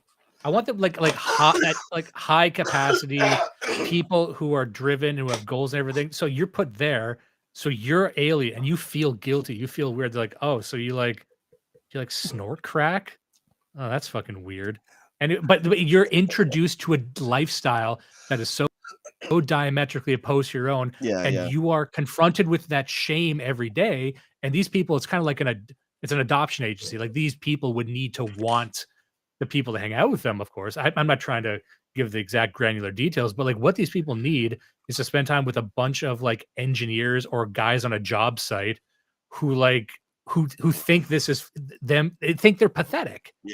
So you get something they can aspire to, but you don't aspire to anything if you're hanging out with a bunch of other crack smoking degenerates and you're just told constantly that this is okay. You're okay. No, you're not okay. You should be around people who tell you that you're not okay. Normalize a different set of behaviors. Yeah. And then just be confronted with that shame all the time. Like, I think that's not a perfect strategy, but I think it's better than this. That would contribute significantly, I think. You can catch Jimmy in the chat just now. He says, "Mo fingers, mo problems." Yeah, I know you put it up. Yeah, it's great. Also, my wife says, "Man, this stream's still going on." I know we got to actually end this soon because we're at like 2:34. Okay, so I think this was actually the last thing I wanted to do. Let's just go to the conclusion right now, and then we can end it. But where does my home province of British Columbia go from here? What happens if BC continues down the path of safe supply and decriminalization? Where does it eventually end up? Well, on the very last day of filming this episode, I stumbled upon something I've never seen or heard of before, even on the downtown east side. So we're here in Vancouver on the downtown east side, and we're just walking, we're actually here filming something else, and we just came across a story and tracked down, and there's a new truck that's just pulled up here that is selling, presumably illegally, but in plain sight, cocaine, crack, MDMA, heroin, and crystal meth, or some kind of methamphetamine. So we've taken some shots here. We're not sure if anyone's going to talk to us. That's presumably the line of people who are currently buying these substances. I don't see police or anything anywhere, so not exactly sure what is going on, but such is life in the city of Vancouver. I think it opened, this is the first day opening, and I'm going to buy some cocaine. You think it's mainly cocaine? I love this guy because this is like, you're used to seeing fentanyl addicts. You're used to seeing stoners. You're used to seeing crack addicts. This is a coke addict. Yeah, this is a white guy. So I'm here to buy some cocaine. Yeah, it's going to be pretty cool. And the guy probably has like $1,800 in his pocket cash. This guy is gonna get his cocaine and go write a business plan, and it's gonna be dog shit. But like, look at this guy. He's gonna get the contract, and his wife is gonna be thrilled, and then he's gonna go pick his kids up. He's fine. Everything's okay. This is the type of guy I'd like to see more, frankly. Here, I don't see a lot of problems with this guy. Just a guy buying some coke, going about his day. And like people in mind, or just a mix of everything. Some people are here for. I would assume fentanyl or heroin, right? I don't even know. I haven't even really looked at the menus. So I think moving away. I've never looked at the menu. I don't even know what they have. Hearing him on 1.5 times speed is great too. Maybe it should be a bit bad today.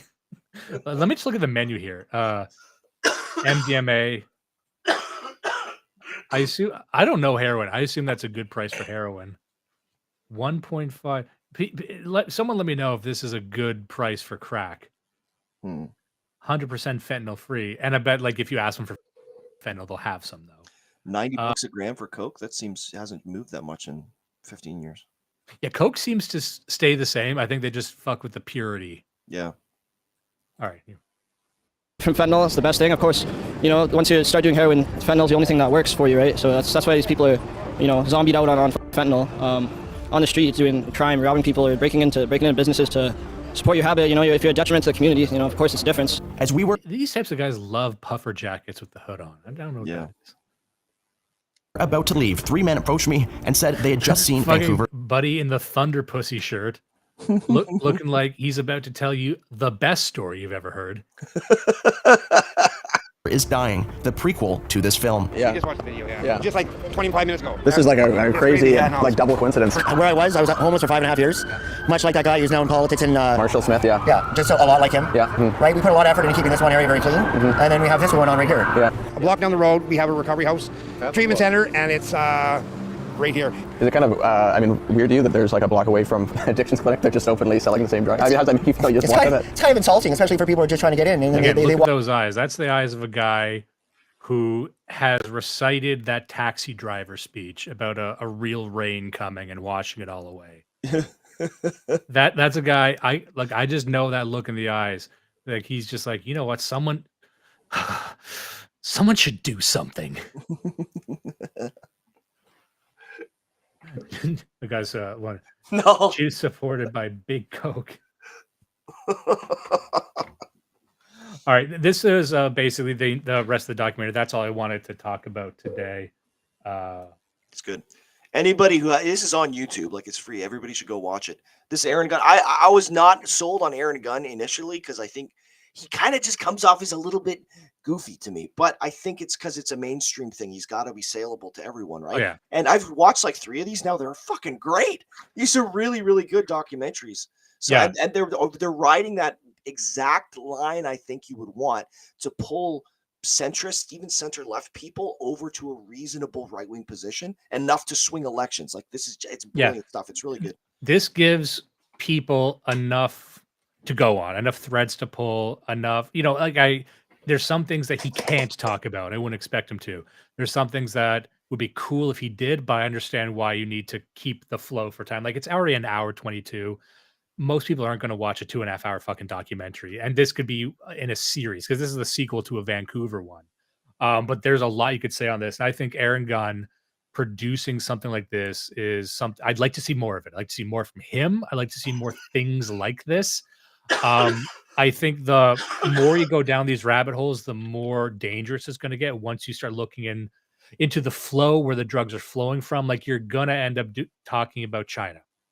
You're going to end up talking about, the relationships the provinces have with the US. And now, like, you have to get into how Canada is put together as well. Like, this, you could have like a real, like, Sundance Con documentary about, like, Canada is dying, but talk about everything that's killing Canada. That would be hard to do, but that would be very interesting because that's a geopolitical story. Yeah. And it's hard to tell a geopolitical story and keep the human element. I understand that. This is all human stories, and that's why it's going to work. That's why it works on most people. It's only spurgs like us that like the big, fucking giant gears of global geopolitics turning. That's too far beyond most people, and it should be, Sorry, I think we're getting these comments pretty late. I just want to call attention to this one. Puffer jacket is just West Coast fashion. Every brand has the same generic look. Fair enough. Yeah. But yeah, so yeah, I think this is a good documentary. I'm going to recommend Aaron Gunn stuff. There's a lot to go on. And I think I'm interested in finding ways to take our ideas and sort of, like, this is what they used to talk about with red pilling. Like, how do you get people to wander down this path? Yeah. And I think there's ways to do it without sounding too radical. We probably did a bad job because everything we do comes back to, fucking nukes. Yeah, I was going to say we were recommending this, but don't tell your very good people friends that you heard it from us. You probably, for Aaron Gunn's sake, you don't want to associate him with the best Canadian podcast. Yes, we care so much about Aaron Gunn that we don't want anything to do with him. Yeah. I don't want to get my grubby fingerprints anywhere near his decent character right now. Yeah. Because, like I said, our solution to most things is nuke it, and that might sound charming, entertaining, even enlightening to a lot of our listeners, but and morally correct. Yeah, even. Although I do actually think we're getting to a place in society where everyone has the look of the people that we're talking about here, where it's like, what if there was just a big fire that took care of, like, how many people, like, you go off on cities all the time, like, I what saw if we just destroy Toronto? Like, I a saw lot of people are like, yeah. I saw like a normie, or I don't know, normie, just like a regular dude comedy sketch the other day where he's like, oh, this is like profiling generations. And the profile for millennials was a guy with his head in his hands just being like, I just want to live in the woods. I just want to live in the woods. I don't want to see anybody ever again. I just want to live in the woods. I'm like, yeah, that's us. It's not even a right-wing thing. It's just like our generation at this point is like, wouldn't it be great if everything just burned? Yeah, like the common feeling, and that this isn't like the political motivation, but there is that feeling you nurture, which is like, man, I want to go in the woods and lose my mind. I just want to go insane. Like, you still look at Ted, even if you don't agree with Ted Kaczynski's political ideology. You get it. You at least get it. I get it. Imagine just living in like a one-room shack in the woods, and maybe you make friends with the animals. Maybe you make enemies with the animals. It's wide open. You can eat chicken chips all day. Yeah. And sure, maybe this is when you start writing it. It's like, well, I would need a phone though. Yeah. And then you get the wrong types of people who are like, yeah, and you could build like a perfect goon shack. No. We do not want to build a goon shack in the woods. It reminds me, I got a squirrel to shoot. He's been chewing on my pumpkins. Okay, so how did goon shack remind you of how you got shoot? No, you said make enemies with the animals, and I started thinking about all my enemy animals. My humiliation. All right, we've gone a bit far enough, I think. Yep. Are there any super chats we didn't get to? Are there any? No, we got them. We had a whack of them. Largely, and on Commando and Milk Road Trucker, our biggest fans. Our biggest fans. Thank you, boys, on Odyssey there. So just And amazing. we love all the comments. We love all of the friends of the show, the listeners. But my heart is only big enough for those who pay. You fucker. You fucking Jew. Oh wait, that Get a life, Jews. had that one burning a hole in my eyes the entire episode. Okay, nice. So thank you everyone for attending, and it was a great time, and I'll see you all next time.